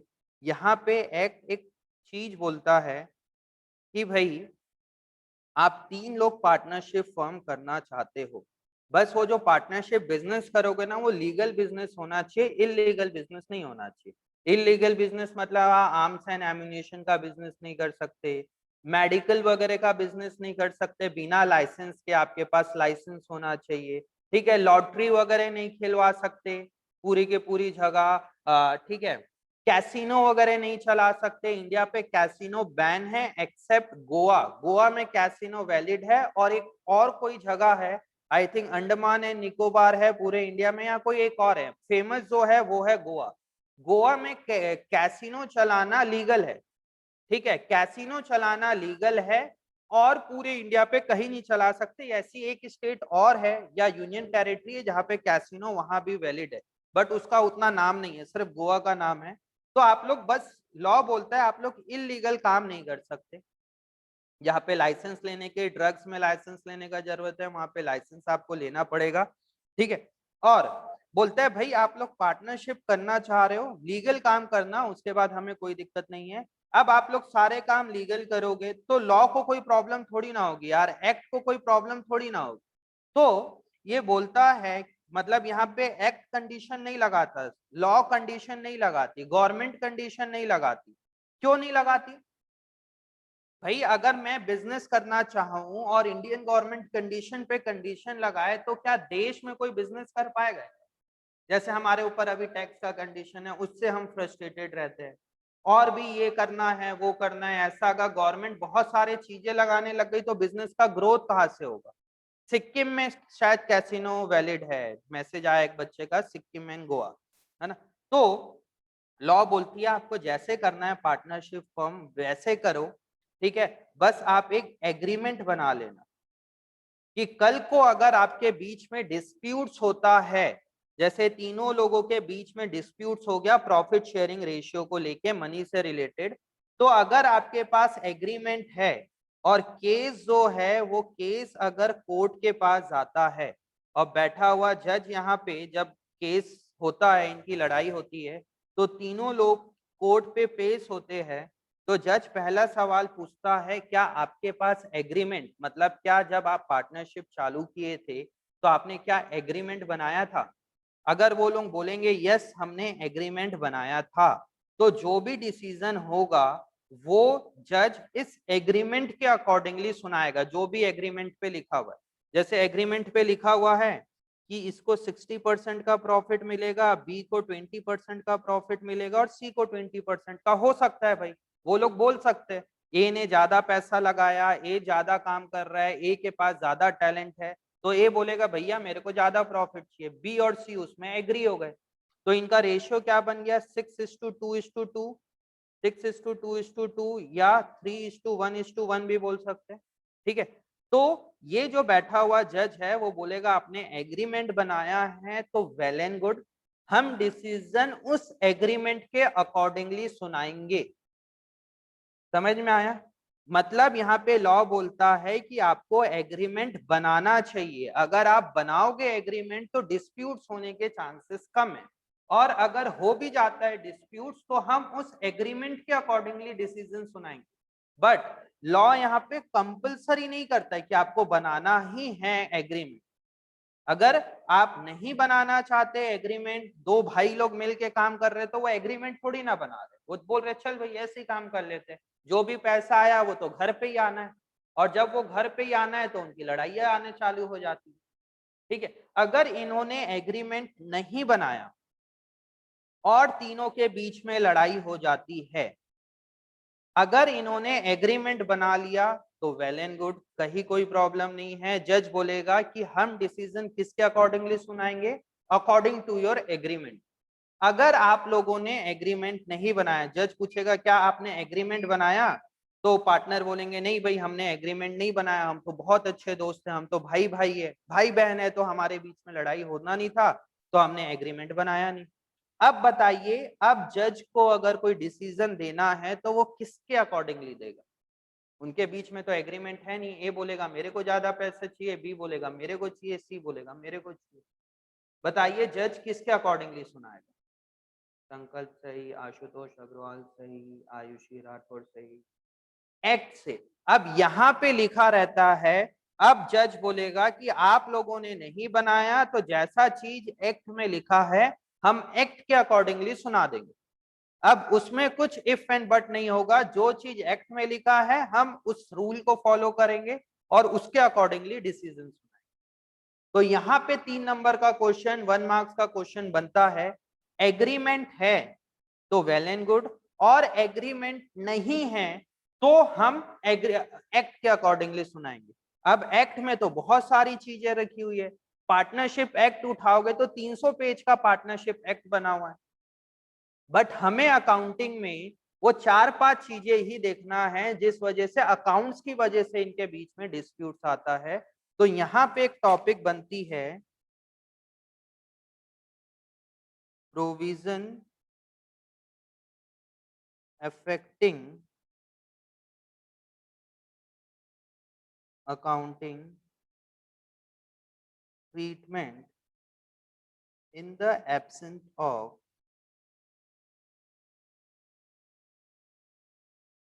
Partnership deed. पार्टनरशिप डीड क्या होता है? डीड मतलब एग्रीमेंट, यहाँ पे एग्रीमेंट के लिए वर्ड यूज किया है deed, partnership deed. Partnership agreement समझ गए ना, दो लोगों के बीच में एग्रीमेंट होता है, तो उस एग्रीमेंट को यहाँ पे बोला गया है डीड। यहाँ पे क्या, एग्रीमेंट को डीड भी बोला जाता है। तो पार्टनरशिप डीड मतलब पार्टनरशिप एग्रीमेंट। यहाँ पे वर्ड समझिए, provision affecting accounting treatment. Accounting treatment का प्रोविजन किस केस में, इन the absent of partnership agreement. Partnership, अगर पार्टनरशिप डीड नहीं बनी हुई है तो इन दैट केस हमारे प्रोविजंस क्या क्या होंगे। अगर पार्टनरशिप डीड बनी हुई है तो वेल एंड गुड, हम डिसीजन या जो भी चीजें हम किसके अकॉर्डिंगली लेंगे, पार्टनरशिप एग्रीमेंट के अकॉर्डिंगली, पार्टनरशिप डीड के अकॉर्डिंगली। बट अगर डीड नहीं बनी हुई है तब हम क्या करेंगे, account provision affecting accounting treatment in the absent of partnership deed. Partnership deed के एब्सेंट अगर वो नहीं होता है, इन दैट केस में हमारे प्रोविजन क्या होंगे अकाउंटिंग के लिए। एक्ट में बहुत सारी चीज लिखी है, हमें सारी चीजें नहीं पढ़ना। Provision affecting accounting treatment in the absence of partnership deed, in the absence of partnership. यहाँ पे क्लियर है बच्चों, ये टॉपिक का मतलब क्या हो रहा है, provision affecting accounting treatment in the absence of partnership deed. इसके ऊपर 5 से 7 क्वेश्चन है हमारे पास, ठीक है। अब इसमें 6 चीजें बोलता है, मैं जनरल लैंग्वेज पे लिख रहा हूँ, फिर बुक से पढ़ाऊंगा। अगर पार्टनरशिप डीड बनी हुई है तो वेल एंड गुड, और अगर नहीं बनी हुई है तो किसके अकॉर्डिंगली सुनाएंगे, हम लॉ के अकॉर्डिंगली। हाँ, मैं यहाँ पे जो चीज बता रहा था उससे फिर थोड़ा सा अपन हो गए। एक्ट, एक्ट कैसे बनता है, गवर्नमेंट नहीं बनाती। जो मैं बोल रहा था नरेंद्र मोदी पढ़े लिखे नहीं है, फिर मनमोहन सिंह में आके फिर हमारी टॉपिक दूसरे ट्रैक पे चल दी थी। यहाँ समझते हैं, इतने पढ़े लिखे आज के टाइम पे, जितने पढ़े लिखे मनमोहन सिंह थे उनके सामने Narendra Modi, seriously on education term की बात कर रहा हूं, उनका लेवल कुछ नहीं, ठीक है। यहाँ पे नेता लोग नहीं बनाते, नेता लोगों के अंडर पे कंसल्टेंट होते हैं, ठीक है। जैसे डिफेंस कंसल्टेंट है हमारे अजीत डोवाल, ठीक है। फाइनेंस पे कंसल्टेंट कुछ और होंगे, जैसे निर्मला सीतारमन हमारी फाइनेंस मिनिस्टर है, उनको फाइनेंस के बारे में बहुत सारी चीजें पता ही नहीं होगी, बहुत सारी क्या, बहुत कुछ नहीं पता होगा, ठीक है। तो वो बनाते कैसे, उनको एक्सपर्ट लोग, जो फाइनेंस के एक्सपर्ट है, एमबीए है, सीए है, बड़ी बड़ी जगह से एमबीए, ऑक्सफोर्ड हार्वर्ड कैम्ब्रिज ऐसी जगह से पढ़े हुए, वो लोग हमारे नेता लोग को असिस्ट करते हैं कि भाई ऐसा ऐसा करोगे तो ये चीजें होगी। डिप्लोमेट जो यूपीएससी जो कलेक्टर लोग है, वो लोग नेता लोग को बताते हैं कि आप सर ऐसा ऐसा करो तो इसमें से ये रिजल्ट आएगा। अब वो चीज को ये नेता लोग एक्सेप्ट करते हैं। अब अगर वो चीज गलत हो जाती है ना, तो ब्लेम किसके ऊपर होता है, नेता के ऊपर होता है। उसके ऊपर हम कभी नहीं बोलते कि इसने लॉ गलत बनाया, जिन्होंने ये पेपर वर्क किया है, मतलब जो कलेक्टर ने किया है या जो चार्टेड अकाउंटेंट ने बनाया है। अपन किसके ऊपर उंगली उठाते, सीधा नरेंद्र मोदी के ऊपर, ठीक है। आज को कुछ भी हुआ, जैसे ऑक्सीजन सप्लाई वो हुआ, तो क्या नरेंद्र मोदी बैठ के देख रहे हैं क्या, वो तो अभी जब बहुत ज्यादा सिचुएशन बिगड़ गई तब हम इनको ब्लेम कर रहे हैं। जो मेडिकल कंसल्टेंट होगा, जो हेल्थ मिनिस्टर के अंदर है मेन, उसकी वजह से चीजें हो रही। तो यहाँ पे जो लॉ है ना, वो गवर्नमेंट के अंदर बहुत सारे एक्सपर्ट्स लोग बैठे हैं, ठीक है। वो एक्सपर्ट लोग सजेस्ट करते हैं अपने नेता लोग को, गवर्नमेंट लोगों को, जो गवर्नमेंट है, जो डिपार्टमेंट पे मिनिस्टर है, वो मिनिस्टर फिर उस पे लेता है कि हाँ भाई ऐसा करना चाहिए, और उस मिनिस्टर के ऊपर फिर ब्लेम होता है। अगर कुछ नेगेटिव हो जाए या कुछ अच्छा हो जाए तो उसके लिए अप्रिशिएट होता है, ठीक है। तो एक्ट बनाने के पीछे बहुत पढ़े लिखे एजुकेटेड पर्सन लोगों का हाथ होता है, ठीक है। और देश में जैसे नेता लोग चला रहे, ये लोग पढ़े लिखे नहीं है तो क्या हुआ, बहुत से नेता लोग पढ़े लिखे नहीं है, इंडिया पे ऐसे ही है, पढ़े लिखे नहीं है तो क्या हुआ भाई, बट वो लोग कंट्री चला रहे हैं ना, मतलब टैलेंट तो है। 125 करोड़ के पॉपुलेशन में कम से कम 50,000 अगर नेता है तो वो एक कंट्री को चला रहे, कितनी बड़ी बात है, कोई हंसी मजाक का बात नहीं है। आप लोग के घर में 10 मेंबर है, मैं आप लोग को बोल दूं कि 10 मेंबर की फैमिली चलाना है तो हालत खराब हो जाएगी हमारी, ये लोग देखिए कितने लोगों को चलाते हैं, पूरा देश को मेंटेन करके चलते हैं, ठीक है। उसमें नेगेटिव पॉजिटिव सब आता है, उस हर सरकार के साथ रहता है। मैं सारी सरकार की बात कर रहा हूँ, खाली बीजेपी या कांग्रेस या आप पार्टी की नहीं कर रहा हूँ। सब लोग बहुत बड़ा टैलेंट है भाई साहब ये नेता लोग के पास। तो ये लोग पार्लियामेंट पे उसको वो कराते हैं, लोकसभा पे, राज्यसभा पे। तो देखो एक एक्ट बनने के पीछे कितने सारे पढ़े लिखे लोगों का कंट्रीब्यूशन है। अब आप लोग जब आगे पढ़ोगे ना, ध्यान देना यहाँ पे, स्पेशली जब कंपनी सेक्रेटरी करोगे तो कंपनी सेक्रेटरी में लॉ से रिलेटेड बहुत कुछ है। अगर एलएलबी वगैरह पढ़ रहे हो, जज का या एडवोकेट की पढ़ाई कर रहे हो तो वहाँ पूरा कंप्लीट लॉ है। चार्टेड अकाउंटेंसी करोगे तो 3-4 सब्जेक्ट लॉ के हैं। बीकॉम करोगे तो सेकेंड ईयर थर्ड ईयर में लॉ का सब्जेक्ट है। तो लॉ तो या तो आप रट्टा लगा लो कि ऐसा लिखा है पार्टनरशिप एक्ट में, ऐसा होता है तो होता है क्योंकि वो लॉ बना हुआ है, या तो लॉ के अंदर डेप्थ में जाके समझो, एकदम अंदर घुस के कि भाई ऐसा बना है तो उसके पीछे कुछ तो लॉजिक होगा। बिना लॉजिक के आपको लगता है कोई भी लॉ बन जाएगा? ये थ्योरेटिकली सब्जेक्ट नहीं है लॉ। जब आप आगे पढ़ोगे ना, 2-2, 3-300 नंबर के सिर्फ लॉ के सब्जेक्ट्स होते हैं। सीए में, सीएस में, बीकॉम में, बीबीए में, दो ईयर में तो 200 मार्क्स का सब्जेक्ट हो गया सीधा सीधा। एक टैक्सेशन लॉ अलग है तो 300 मार्क्स का हो गया। तो लॉ को या तो आप रट्टा लगा लो या तो इसके डेप्थ में जाके समझो, अगर ऐसा हो रहा है तो उस लॉ बनाने के पीछे का लॉजिक क्या है। तो अब मैं यहाँ पे 5 चीजें बताऊंगा आपको।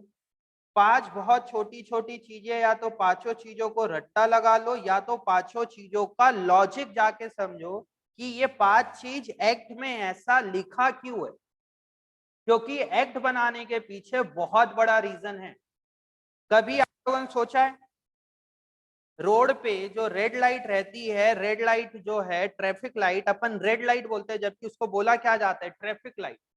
मैं आप लोग को 11th में भी ये बात किया था, स्टॉप के लिए रेड लाइट है, ग्रीन लाइट रन के लिए है और येलो लाइट स्लो डाउन के लिए है, कि जब ग्रीन से रेड आता है तो पहले येलो जलता है कि भाई आप अपनी गाड़ी की स्पीड कम कर लो, ठीक है।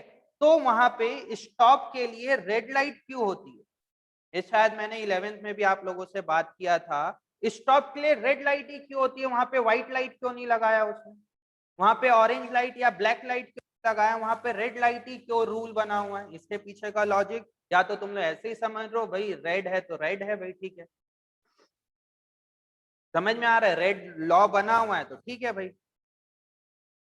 समझ रहे हो। यहाँ पे 1-2 लोगों का आया है रिस्पॉन्स, ठीक है, दूर से दिखता है, वेवलेंथ के लिए रेड लाइट की फ्रीक्वेंसी बहुत ज्यादा होती है, दूर से विजिबल होता है। रेड लाइट बड़े आराम से दिख जाता है। जब भी आप लोग प्लेन पे बैठते हो देखना, प्लेन से जब भी क्या बोलते हैं लैंड होती है, अगर आप लैंडिंग के टाइम पे खिड़की से, विंडो से अगर रेड लाइट वहां पे देखते हो बाहर, तो बहुत सारी रेड लाइट्स दिखती है क्योंकि उसकी विजिबिलिटी वेवलेंथ बहुत होती है। रेलवे में स्टॉप के लिए देखना, वहां पे सिर्फ एक ही लाइट यूज होती है जनरली, रेड। स्टॉप के लिए बहुत ज्यादा फॉग होता है, उसके बाद भी रेड लाइट बहुत दूर तक विजिबल होती है। या तो इसके पीछे का लॉजिक देखो, या तो भाई सर रेड लाइट हम बचपन से देखते हुए आ रही है, रेड है तो रेड है, बट उसके पीछे का लॉजिक क्या है, ये चीजें। तो वैसे ही एक्ट में, अभी तो अकाउंट्स में बहुत छोटा सा है, बट मैं आपको एक चीज बोल रहा हूँ, आप लोग आगे पढ़ाई करोगे ना तो लॉ सब्जेक्ट आएगा ही आएगा आपको कॉमर्स में। और लॉ अगर पढ़ोगे तो प्लीज उसको इन डेप्थ पढ़ने की कोशिश करना, खाली रट्टा नहीं। बहुत से टीचर या बहुत से सीनियर या बहुत से आपके फ्रेंड लोग बोलेंगे यार लॉ क्या है, 50 तो सेक्शन रटना है, उसको रट्टा लगा लो। तो रट्टा मत लगाना कभी भी लॉ को। हमारे अकाउंट्स में तो नहीं है बहुत ज्यादा लॉ में, बट आपको आगे के लिए समझा रहा हूँ कि रट्टा मत लगाना लॉ जैसे सब्जेक्ट को,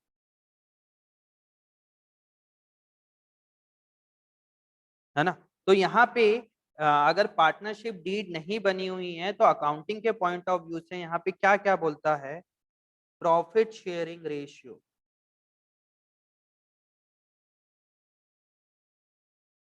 profit sharing ratio. Partnership act बोलता है आप अपना एग्रीमेंट बनाओ। सपोज यहाँ पे हम लोग 3 लोग पार्टनर है, मैं हूं, सबसे ऊपर आकृति दिख रही है और अभिनव दिख रहा है, तो मैं, विनीत अग्रवाल, आकृति एंड अभिनव, हम लोग 3 लोग पार्टनरशिप फॉर्म पे काम कर रहे हैं, ठीक है। गवर्नमेंट बोलती है, लॉ बोलता है आप लोग एग्रीमेंट बना लो और एग्रीमेंट में अपना प्रॉफिट शेयरिंग रेशियो लिख लो, कितना कितना आपको मिलना चाहिए। अगर मैं बोलूं कि यहाँ पे सपो आकृति के पास पैसा बहुत ज्यादा है, उसने लगाए बिजनेस पे 50 लाख रुपए, उसकी गुडविल अच्छी खासी है, उसके पास स्किल्स बहुत सारी है, ठीक है, तो उसने 50 लाख रुपए लगाए, उसके पास उसकी गुडविल अच्छी है। फिर है अभिनव, अभिनव ने यहाँ पे 25 लाख रुपए लगाए और उसकी गुडविल उतनी अच्छी नहीं है, फ्रेशर है, गुडविल बहुत ज्यादा अच्छी नहीं है, बट वो काम बहुत करता है, वो 10 घंटे काम करती है, आकृति 5 घंटे काम करता है, और मैं विनीत, विनीत के पास कुछ पैसा नहीं, ठीक है, उसके पास अकाउंट्स पढ़ाने की स्किल थोड़ी मोड़ी है, हम एजुकेशन वाला चीजें बना रहे पार्टनरशिप, थोड़ा मोड़ा अकाउंट्स ठीक ठाक बना लेता है, पैसे उसके पास है नहीं, गुडविल उसकी है नहीं, और मैंने लगाए सिर्फ, किसका माइक चालू है, बंद करो माइक, ओम माइक बंद करो। आकृति ने 50 लाख लगाए, अक्षय ने 25 लाख लगाए और विनीत ने खाली 5 लाख रुपए लगाए। बताइए प्रॉफिट का शेयरिंग किसको ज्यादा मिलना चाहिए, अक्षय को मिलना चाहिए, आकृति को मिलना चाहिए कि विनीत को मिलना चाहिए? प्रॉफिट पे शेयरिंग ज्यादा, ज्यादा प्रॉफिट किसको मिलना चाहिए? आकृति को, आकृति को, बिल्कुल सही कह रहे हो, है ना। तो या तो पार्टनरशिप एक्ट बोलता है आप लोग अपना एग्रीमेंट पे प्रॉफिट शेयरिंग रेशियो लिख लो, या तो आप प्रॉफिट शेयरिंग, अगर आप लोगों ने नहीं लिखा या एग्रीमेंट नहीं बनाया, और एग्रीमेंट बनाया बट प्रॉफिट शेयरिंग रेशियो के बारे में नहीं लिखा, हम तीनों के बीच में डिस्प्यूट्स हो गया, हम तीनों के बीच में डिस्प्यूट्स हो गया, ये लॉ को भी अच्छे से दिख रहा है कि आकृति पैसा भी ज्यादा लगा रही है, काम भी ज्यादा कर रही है, गुडविल भी उसकी ज्यादा है as compare to Vineet, Vineet ने पैसा भी नहीं लगाया, काम भी कम कर रहा है, गुडविल भी नहीं, और हम लोगों ने एग्रीमेंट पे ये वाली कंडीशन लिखी ही नहीं, प्रॉफिट शेयरिंग रेशियो, या हमारे पास एग्रीमेंट नहीं था, और हम तीनों के बीच में डिस्प्यूट्स हो गया, और अब हम जाते हैं कोर्ट के पास। बताइए जज प्रॉफिट शेयर कैसे करेगा? उसको साफ साफ दिख रहा है कि आकृति को 70% मिलना चाहिए, अक्षय को 20% मिलना चाहिए, और विनीत अग्रवाल को 10% मिलना चाहिए। ये लॉ को बैठे हुए जज को साफ साफ दिख रहा है कि ये रेशियो होना चाहिए, बट अगर केस लॉ के पास जाता है, मतलब कोर्ट के पास जाता है, तो बताइए प्रॉफिट शेयरिंग रेशियो वो इस चीज को कैसे सॉल्व करेगा वहां का बैठा हुआ जज, या एक्ट में क्या लिखा होना चाहिए? आशमी का आया एक्ट से, एक्ट में वही पूछ रहा हूँ आशमी, क्या लिखा हुआ होना चाहिए? तुमने लिखा एक्ट से, वो मैं कहना चाह रहा हूँ एक्ट में क्या लिखा होना चाहिए? उवेश का सही है, संकल्प का सही है, और आप लोग बताइए। बैठे हुए जज को साफ साफ दिख रहा है आकृति को 70%, अक्षय को और विनीत को इतना इतना, जितना पैसा लगा है उस हिसाब से देना चाहिए। यश का कहना है जितना पैसा दिया है। रितुल का कहना है more investment more share. Sir जिसने ज्यादा इन्वेस्ट किया हो, आयुषी का, रितुल का, working and investment Shivam Agarwal, किसी का इक्वली आ रहा है, किसी का वर्किंग एंड इन्वेस्टमेंट, जो ज्यादा काम करेगा उसको ज्यादा मिलेगा, जिसने ज्यादा पैसा लगाया उसको ज्यादा मिलेगा, किसी का इक्वल, उवेश का इक्वल, आशीष जोशी का इक्वल, इन्वेस्टमेंट और वर्किंग के हिसाब से इक्वल। अब समझना यहाँ पे, ये रहा इतना बड़ा कोर्ट और ये रहा जज का टेबल, ये रहा जज का चेयर। देखो ना बहुत सारी इंडिया पे कोर्ट वाली मूवी आती है, और स्पेशली जो सीरियल्स आता है सास बहू वाला सीरियल, उसमें तो आधा टाइम कोर्ट का ही चलते रहता है, ठीक है, और यहाँ पे उसके बाजू में दो लोग खड़े रहते हैं डंडा पकड़ के, पता नहीं क्या करते हैं वो लोग, ठीक है। और एक मूवी आई थी इसके ऊपर, कोर्ट के ऊपर, अच्छी मूवी थी। कोर्ट के ऊपर तो काफी सारी मूवी होती है, कौन सी मूवी थी यार वो वाली? हाँ जॉली, जॉली एलएलबी और जॉली एलएलबी 2। देखो दिमाग कितना है, मैंने सिर्फ कोर्ट के ऊपर मूवी बोला, 5 लोगों का मैसेज आ गया मूवी का नाम, जबकि कोर्ट के ऊपर बहुत सारी मूवी बनी हुई। शशांक राठौर का आ गया, तनिष्क का आ गया, उसके ऊपर भी 2-3 लोगों का आया है, वो निकल गया ऊपर, हर्ष का आ गया, बढ़िया दिमाग पूरा है ना, ठीक है। बैठा हुआ जज को साफ साफ दिख रहा है 70, 20 और 10, क्योंकि आकृति ने पैसा भी ज्यादा लगाया, काम भी ज्यादा कर रही है, उसके पास स्किल्स भी ज्यादा है as compare to other part. But जज बोलेगा यहाँ पे तीनों पार्टनर में सबसे बड़ा नालायक यही है आकृति। वो आकृति को 4 बात सुनाएगा, बोलेगा मैडम कि अगर आपने ज्यादा पैसा लगाया है, वो बोलेगा मैडम आपने ज्यादा पैसा लगाया है, आपके पास ज्यादा स्किल्स है, आप ज्यादा काम कर रहे हो, तो आपको एग्रीमेंट बनाना चाहिए ना भाई। अगर आपने एग्रीमेंट नहीं बनाया है तो यहाँ पे क्या बैठा हुआ जज हर लोगों का सुनेगा क्या? हर लोगों का केस थोड़ी ना। इंडिया पे वैसे ही टाइम कोर्ट कम है, जज कम है। अगर वो सारे पार्टनरशिप के बारे में, सारे लड़ाई के बारे में अगर कोर्ट एंटरटेन करने लग गया तो ये तो सर पकड़ के बैठ जाएगा, और आधा केस तो कोर्ट में इसी टाइप का चले गए, छोटे मोटे केस। वो बोलेगा कि पार्टनरशिप जो अगर आप काम कर रहे हो या तो एग्रीमेंट बना लो, एग्रीमेंट नहीं बनाओगे तो आपको प्रॉफिट इक्वल बटेगा। अगर आप ज्यादा काम कर रहे हो, ज्यादा पैसा लगा रहे हो, अगर आपको लगता है कि आपको ज्यादा शेयर मिलना चाहिए तो आप आगे उठ के पहले एग्रीमेंट बनाओ। अगर आप एग्रीमेंट नहीं बना रहे हो, अगर आप एग्रीमेंट नहीं बना रहे हो तो गलती उसी पार्टनर की है। मतलब यहाँ पे आकृति की बहुत बड़ी गलती है। वो 50 लाख रुपए भी लगा रही है और विनीत अग्रवाल 5 लाख रुपए लगा रहा है, तो इनके बीच में एग्रीमेंट होना चाहिए। अगर एग्रीमेंट नहीं है तो मेरे जैसे तो कितने केस होंगे।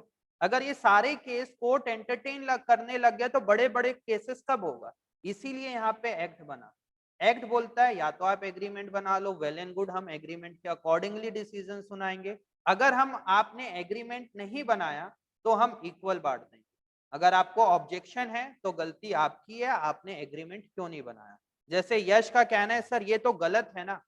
यश गलत है ठीक है, बट तुम कोर्ट के पॉइंट ऑफ व्यू से सुनो ना भाई। कोर्ट, अगर तुम और मैं पार्टनरशिप है, ऐसे कितनी पार्टनरशिप फर्म होगा पूरे देश में, अगर हर कोई अपना रोना कोर्ट के पास लेके चल देगा तो कोर्ट किसको, मतलब हर लोगों का अलग अलग कहानी होगा। क्या यहाँ पे बैठ के जज हर लोगों की कहानी सुनेगा क्या? आकृति बोलेगी सर देखो मैंने इतना पैसा लगाया, मैंने इतना काम किया, मेरे पास टैलेंट ज्यादा है, मेरी गुडविल ज्यादा है as compare to other partner. जज भी मान रहा है कि ठीक है, बट क्या इसके पास इतना टाइम नहीं है, इसीलिए उसने रूल बनाया है, रूल पे लिख दिया आप एग्रीमेंट बनाओगे तो ठीक है। सर बिजनेस की रिपोर्ट को भी तो देख सकते हैं ना। यश का कहना है सर बिजनेस की रिपोर्ट देखिए, पर क्या जज हर बिजनेस की रिपोर्ट देखेगा क्या कि जितना भी केसेस जाएगा। इसी को शॉर्ट करने के लिए, देखो एकदम सिंपल करने के लिए उसने बोल दिया कि भाई या तो आप एग्रीमेंट बना लो, हमें कोई दिक्कत नहीं। जज बोलेगा अगर ये एग्रीमेंट पे लिखा रहता 70, 20 और 10 तो जज बोलता ठीक है एग्रीमेंट में लिखा है, आकृति के फेवर पे डिसीजन हो, हमें कोई मतलब नहीं है कि विनीत को 10 मिल रहा है कि 20 मिल रहा है, जो एग्रीमेंट पे लिखा है वही एग्रीमेंट के अकॉर्डिंगली होगा। अगर आपने नहीं बनाया है तो भैया एक्ट में तो इक्वल लिखा है, उसके पीछे का लॉजिक में समझाया, उसके पीछे का लॉजिक कि कोर्ट हर लोगों को एंटरटेन नहीं करेगा। सर ऐसे तो इस केस में आप तो अच्छा प्रॉफिट हो गया, हाँ इसमें मेरे को अच्छा खासा प्रॉफिट बोला तो इसमें नालायक तो फिर आकृति है। अगर इसने डिसीजन नहीं सुना है तो आकृति बोलेगी सर मेरे को आज इतने बार आप बोल दिए ना। हाँ भाई सर ऐसा तो इस केस में आपको अच्छा प्रॉफिट हो गया। हाँ भाई बिल्कुल अच्छा, इसीलिए तो मैं इसमें सबसे बड़ा लड़ाई करने का रोल मेरा ही होगा कि भाई मैं ही ज्यादा डिस्प्यूट करूंगा यहाँ पे, क्योंकि मुझे पता है कि अगर कोर्ट पे केस जाता है तो मेरे को भी यहाँ पे फिर सबको 33.33, 33.33 और 33.33 सबसे ज्यादा लॉस इसको होगा, सबसे ज्यादा प्रॉफिट मेरे को होगा।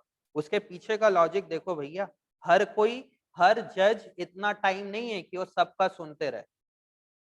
और वैसे भी जैसे यश का कहना है, यश कभी भी पार्टनरशिप फर्म बनाओगे तो एग्रीमेंट होना जरूरी है, होना चाहिए। अगर बिना एग्रीमेंट के बना रहे हो तो गलती तो हमारी है ना। समझ में आया यश? और किसी कोई दिक्कत? ठीक है, पहला है प्रॉफिट शेयरिंग रेशियो, फिर बोलता है इंटरेस्ट ऑन कैपिटल, तीसरा बोलता है इंटरेस्ट ऑन ड्रॉइंग, चौथा बोलता है सैलरी एंड कमीशन। अगर कोई पार्टनर, सर अगर आकृति कुछ और केस फाइल कर दी तो आप में वो कुछ और होगा, फिर उसके ऊपर मैंने अभी किसकी बात किया आशमी, मैंने सिर्फ बात किया प्रॉफिट से रिलेटेड, कुछ और है तो उसके बारे में सोचेंगे तब की तब। बट अभी तो मैंने बताया कि प्रॉफिट शेयरिंग रेशियो अगर आपने एग्रीमेंट पे नहीं लिखा है या आपने एग्रीमेंट बनाया ही नहीं है और लड़ाई हो गई फॉर प्रॉफिट शेयरिंग रेशियो, अगर प्रॉफिट शेयरिंग रेशियो के लिए लड़ाई होती है और आपने एग्रीमेंट नहीं बनाया है तो प्रॉफिट शेयरिंग रेशियो इक्वल बांटा जाएगा। ठीक है, सब पार्टनरशिप डीड बाद में भी बन सकता है क्या? हाँ बिल्कुल, पार्टनरशिप डीड कभी भी बना सकते हैं, ऐसा नहीं कि जब बिजनेस स्टार्ट होगा उसी समय बनता है। अब आते हैं interest on capital. Interest on capital क्या होता है? ये बिजनेस है और बिजनेस पे 3 पार्टनर्स है। ये बिजनेस है और बिजनेस पे 3 पार्टनर है।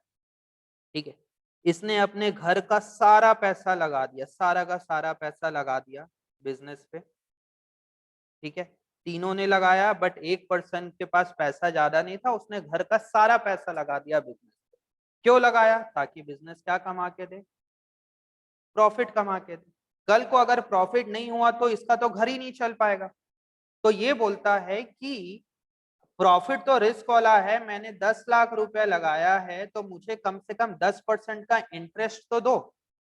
This is called interest on capital. Partner बोल सकता है कि भाई मुझे कैपिटल के ऊपर इंटरेस्ट भी चाहिए, बाकी पार्टनर एग्री हो रहे तो वेल एंड गुड। इसने बोला तो ये भी बोला मुझे भी इंटरेस्ट ऑन कैपिटल दो और मुझे भी इंटरेस्ट ऑन कैपिटल दो। मतलब तीनों पार्टनर बोलते हैं कि जितना भी पैसा हमने फर्म को दिया उसका 2-4%, 10% फर्म मुझे इंटरेस्ट ऑन कैपिटल दे ताकि हमारा घर चले। जरूरी तो नहीं कि बिजनेस को प्रॉफिट हो, समझना अच्छे से। तो पार्टनर बोल सकते हैं कि भैया मुझे इंटरेस्ट ऑन कैपिटल मिलना चाहिए, है ना, और इंटरेस्ट ऑन कैपिटल मिलना चाहिए 10% पर एनम, पूरे साल का 10%। समझते जाना अच्छे से, 10% मुझे इंटरेस्ट ऑन कैपिटल मिले। अब क्या हो रहा है यहाँ पे, इन्होंने सोचा कि इंटरेस्ट ऑन कैपिटल मिले और मिलना चाहिए, बट इन्होंने एग्रीमेंट नहीं बनाया या एग्रीमेंट पे ये वाला पॉइंट नहीं लिखा। ठीक है, कल के टाइम पे ये तीनों के बीच में डिस्प्यूट्स हो गया और ए अड़ गया कि मुझे इंटरेस्ट ऑन कैपिटल चाहिए, अगर आप नहीं दोगे तो भैया खून खराबा हो जाएगा, और बहुत ज्यादा डिस्प्यूट्स हो गए। और ये डिस्प्यूट्स कहाँ चल देता है? कोर्ट पे। फिर से तीनों लोग आ गए भाई साहब यहाँ पे और जज के सामने रो रहे हैं, भैया देखो ऐसी ऐसी केस है, सी बोल रहे हैं भाई साहब खाने के लिए पैसा नहीं है और फर्म हमें इंटरेस्ट ऑन कैपिटल नहीं दे रही है, प्रॉफिट हो ही नहीं रहा है, इंटरेस्ट ऑन कैपिटल भी नहीं दे रहा है, हमने सोचा था कि 10% मिलेगा। तो बताइए यहाँ पे लॉ पे क्या लिखा होना चाहिए इंटरेस्ट ऑन कैपिटल के लिए? इंटरेस्ट ऑन कैपिटल के लिए आप लोगों को क्या लगता है? मैं 10 सेकंड दे रहा हूं, बताइए कि इंटरेस्ट ऑन कैपिटल के लिए कोर्ट को क्या लिखना चाहिए, लॉ को मतलब।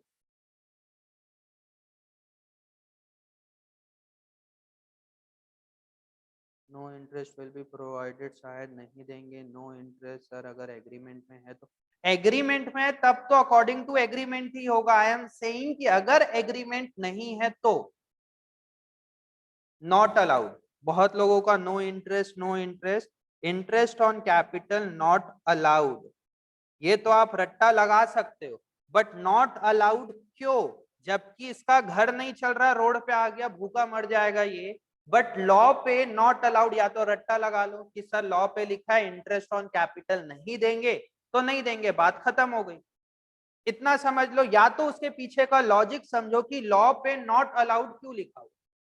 जैसे यहाँ पे इक्वल, मतलब इक्वल वाला मैंने रीजन समझा है कि इक्वल क्यों लिखा है। यहाँ पे नॉट अलाउड का रीजन क्या होगा? क्योंकि बहुत पढ़े लिखे लोगों ने बनाया है ना, नॉट अलाउड अगर लिखा है क्यों, व्हाई नॉट अलाउड? इसलिए गवर्नमेंट एक्ट बोलता है कि भैया आप पार्टनरशिप फर्म बनाएं क्यों हो, what was the main purpose? आपने पार्टनरशिप फर्म बनाने का मेन पर्पस क्या है? हम बोलेंगे भैया पार्टनरशिप बनाने का मेन पर्पस क्या है? प्रॉफिट कमाना है। हम पूछेंगे, मतलब जज पूछेगा, क्या आपके पार्टनरशिप फर्म का बनाने का पर्पस क्या इंटरेस्ट ऑन कैपिटल था?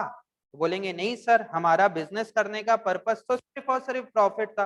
तो जज बोलेगा आपका बिजनेस करने का पर्पस इंटरेस्ट ऑन कैपिटल नहीं था। अगर आपको इंटरेस्ट ऑन कैपिटल चाहिए तो आप एग्रीमेंट पे लिखो। अगर आप एग्रीमेंट पे नहीं लिखोगे, हम तो जनरल टर्म ही लेके चलेंगे ना, बिजनेस करते क्यों है? प्रॉफिट कमाने के लिए कि इंटरेस्ट कमाने के लिए? ये सी को और डांट लगाएगा, बोलेगा नालायक कि अगर आपको इंटरेस्ट ही कमाना था तो बैंक पे एफडी करा देते। वो और उसको चार्टो बात सुनाएगा, बोलेगा अगर आपको इंटरेस्ट ही कमाना था तो आप बिजनेस पे क्यों पैसा लगा रहे हो, आप एफडी करवा के रखते ना। बिजनेस से क्या मिलना है आपको? प्रॉफिट ही मिलना चाहिए। अगर आपको प्रॉफिट नहीं चाहिए, इंटरेस्ट भी चाहिए, तो बोलेगा नालायक तुमने एग्रीमेंट क्यों नहीं बना? हम तो नहीं देंगे एग्रीमेंट, मतलब ये चीज है नॉट अलाउड। वैसे ही सैलरी एंड कमीशन भी not allowed, salary and commission भी नॉट अलाउड। यहाँ पे एक पार्टनर बोलेगा मुझे सैलरी भी चाहिए, मुझे कमीशन भी चाहिए, क्योंकि मैं ज्यादा काम कर रहा हूं तो मुझे सैलरी भी चाहिए, सैलरी दो। तो एक्ट बोल रहा है आपने पैसा क्यों लगाया, सैलरी कमाने के लिए कि प्रॉफिट कमाने के लिए? बोलेगा प्रॉफिट कमाने के लिए।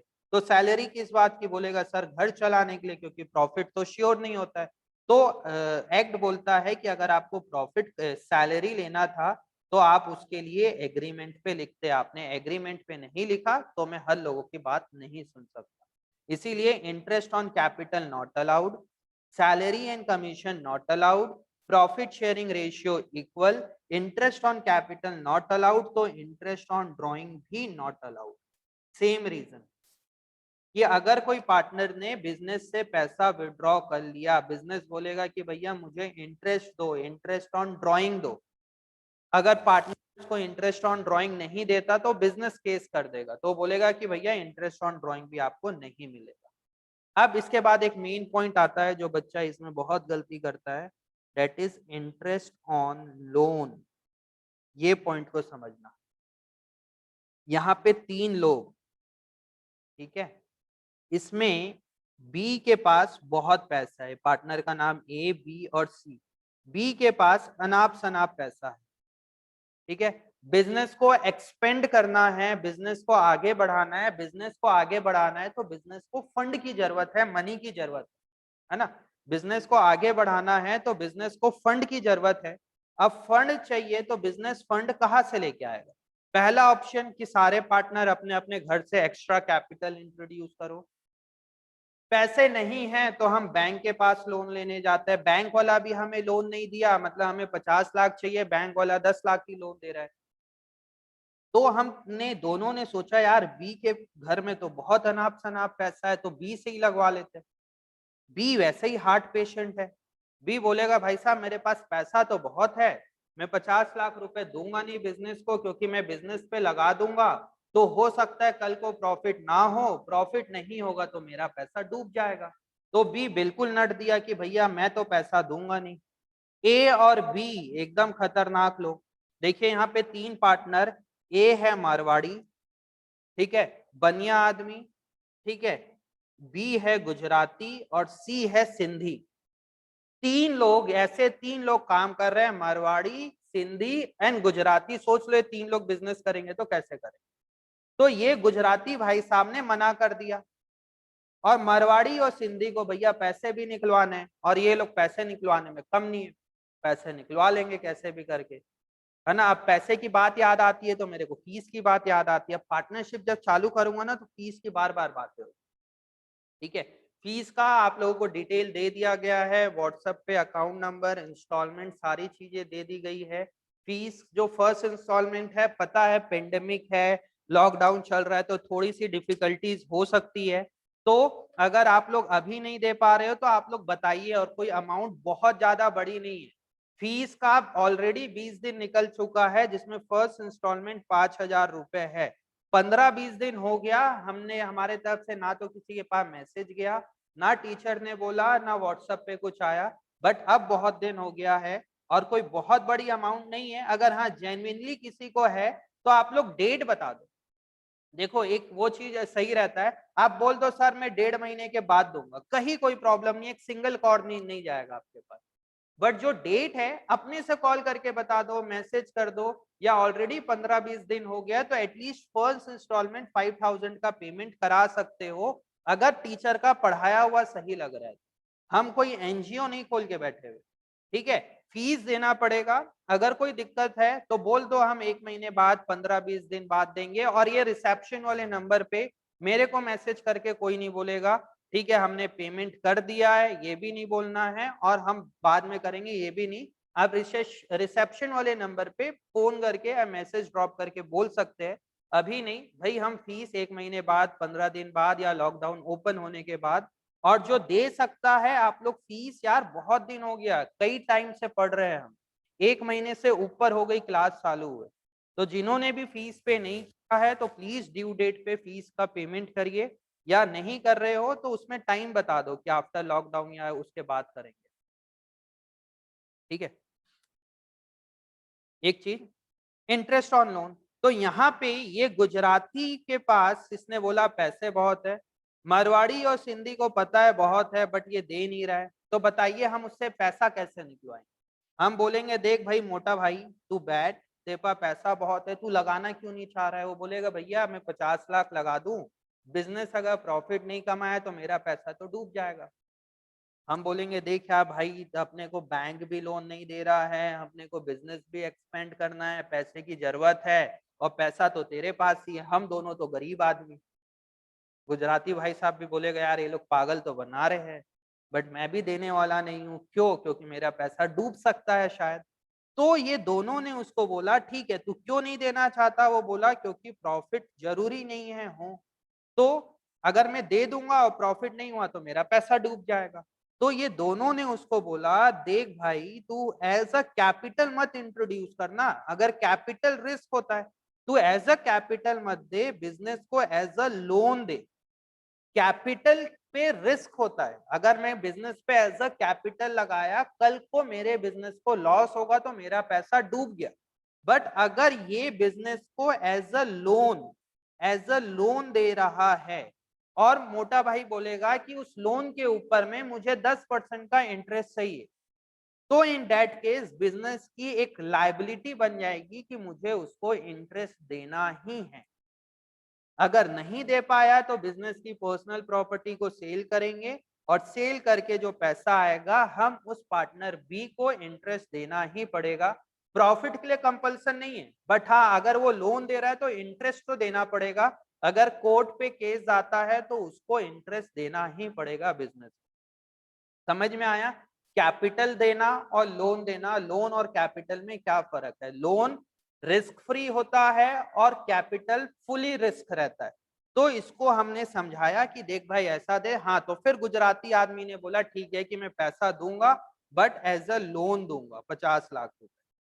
उसने लोन दिया और उसने बोला 10% का लोन, 10% का इंटरेस्ट मिलना चाहिए। समझ में आया? 10% का इंटरेस्ट मिलना चाहिए। अब तीनों के बीच में हो गई लड़ाई, और ये दोनों बोले कि भैया हम तो तेरे को इंटरेस्ट का पैसा नहीं देंगे क्योंकि हमारे बिजनेस को हैवी लॉस हो गया। इसका हुआ दिमाग खराब, लड़ाई झगड़ा चालू, केस पहुंच गया कोर्ट पे।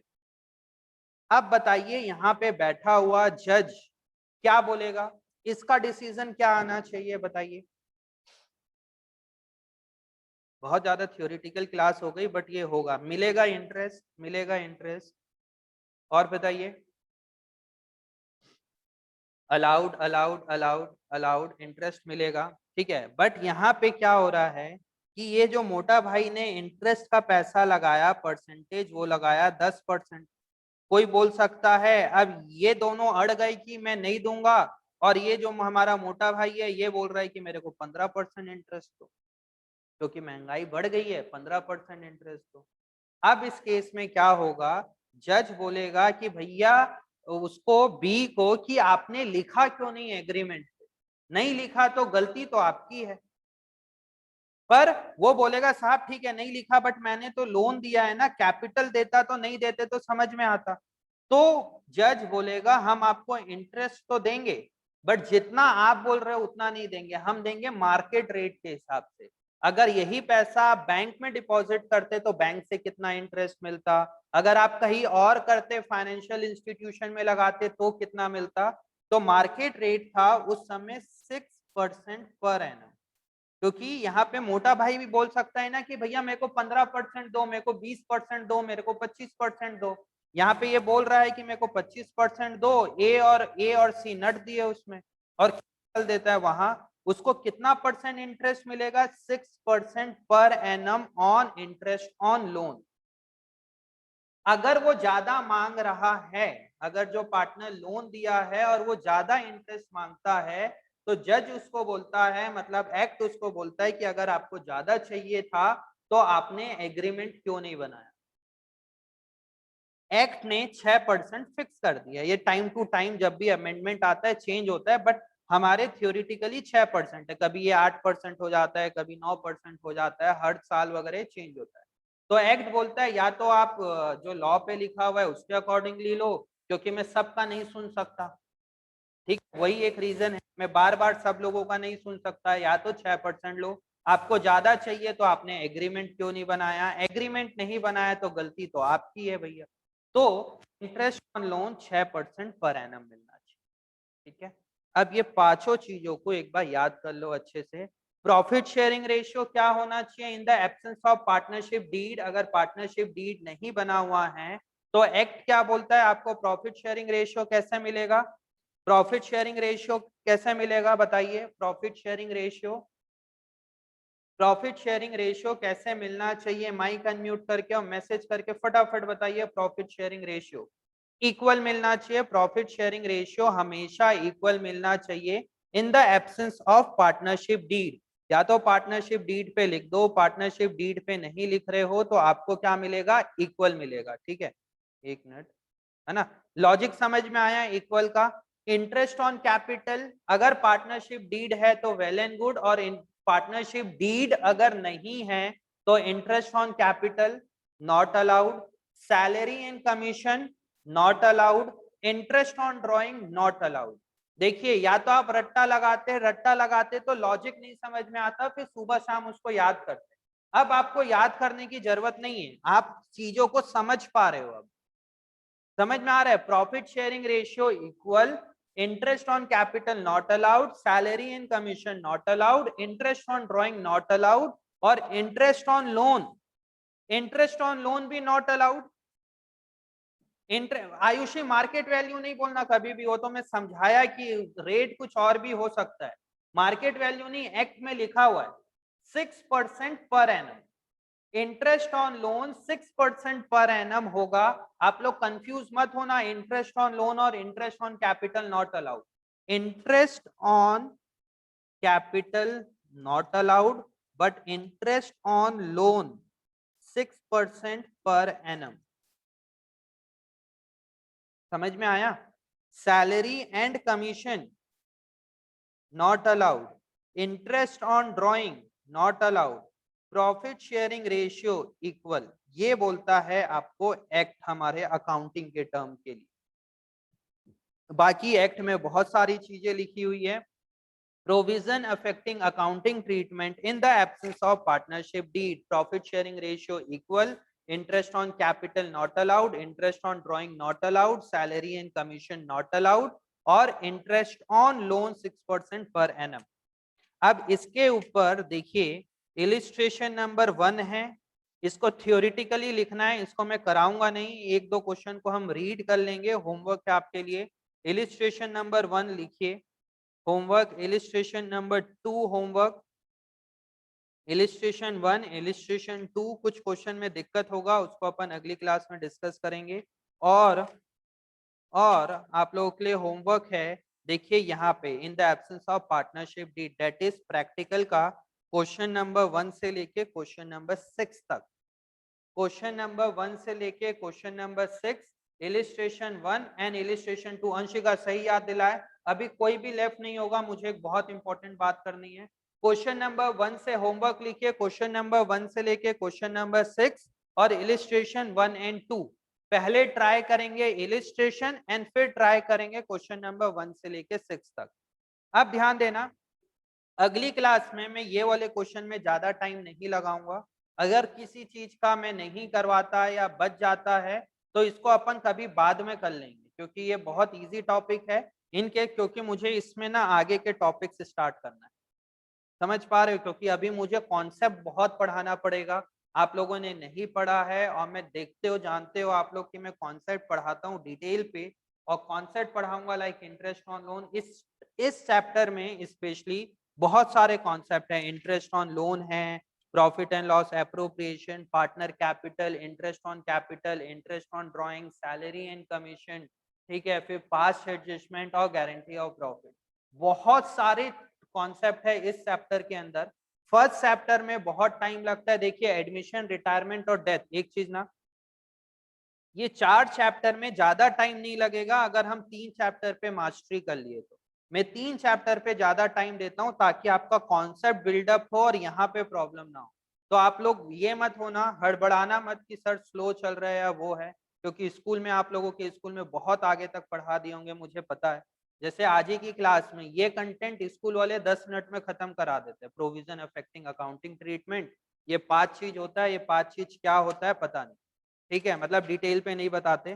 तो पहले इलिस्ट्रेशन 1 एंड 2, उसके बाद आप लोग प्रैक्टिकल क्वेश्चन देखेंगे, क्वेश्चन 1 to 6। अगली क्लास में हाफ एन आवर 30 मिनट्स हम इस क्वेश्चन में डिस्कस करेंगे, फिर हम आ जाएंगे interest on loan. But interest on loan समझाने से पहले, इसका प्रेजेंटेशन वगैरह समझाने से पहले मुझे प्रॉफिट लॉस एप्रोप्रिएशन समझाना पड़ेगा।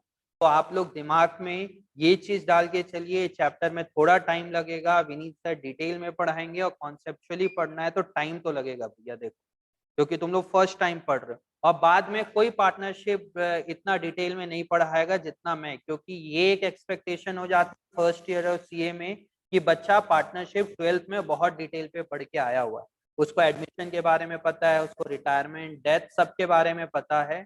तो ग्रेजुएशन में आपको बहुत डिटेल पे नहीं पढ़ाया जाएगा, ठीक है। तो इसीलिए अभी पढ़ लेना 12th में, भले टाइम ज्यादा लग जाए बट पढ़ना अच्छे से। और किसी को लगे ना क्लास स्लो चल रही है, मुझे मैसेज कर देना, सर आपकी क्लास स्लो चल रही है, स्कूल में बहुत आगे पढ़ा दिए, तो मैं फिर तुम लोग से बात करूंगा उसके अकॉर्डिंग। अब आते हैं जो मैं इंपॉर्टेंट चीज बोल रहा हूँ इकोनॉमिक्स के सब्जेक्ट के लिए। पहले तो मुझे ये बताइए हैंड रेस करके कि इकोनॉमिक्स कौन पढ़ा रहा है हमारे पास? पवन सर, ठीक है। तो इकोनॉमिक्स के सब्जेक्ट कौन कौन पढ़ना चाहता है क्लास 12th में? एक बार हैंड रेस करके बताइए। 10, 12,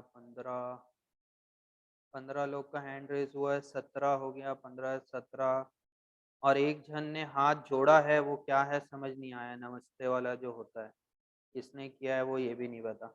हैंड रेस करिए किसको किसको पढ़ना है। 19, 17 से 19 हो गया, ठीक है। और बताते जाइए कितने लोगों को पढ़ना है।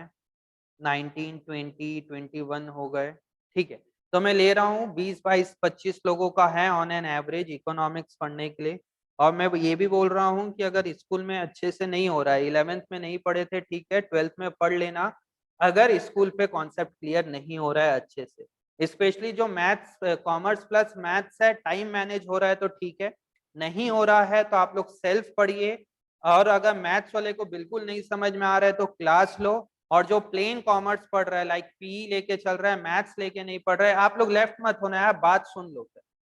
ये नहीं होना चाहिए जब पढ़ा दिया उसके बाद लेफ्ट हो जा रहे हो आप, ठीक है। जो बच्चा प्लेन कॉमर्स मतलब पी वगैरह लेके पढ़ रहा है, अगर आपको इकोनॉमिक्स नहीं बन रहा है तो प्लीज क्लास लीजिए क्लास 12th का। मैं ये नहीं बोल रहा हूँ कि हमारे यहाँ पढ़ा रहे इसलिए, भले आप कहीं और पढ़िए, और मैं रिकमेंड करूंगा पवन सर से ही पढ़ो। अगर पवन सर साई कोचिंग में, अभी तो है कि साई कोचिंग में पढ़ाएंगे, बट पेंडेमिक और ऑनलाइन ये सारी चीजें हो गई है, इन केस नहीं भी पढ़ाते तो आप लोगों को क्लास लेनी चाहिए पवन सर से। पवन सर इकोनॉमिक्स कोरबा में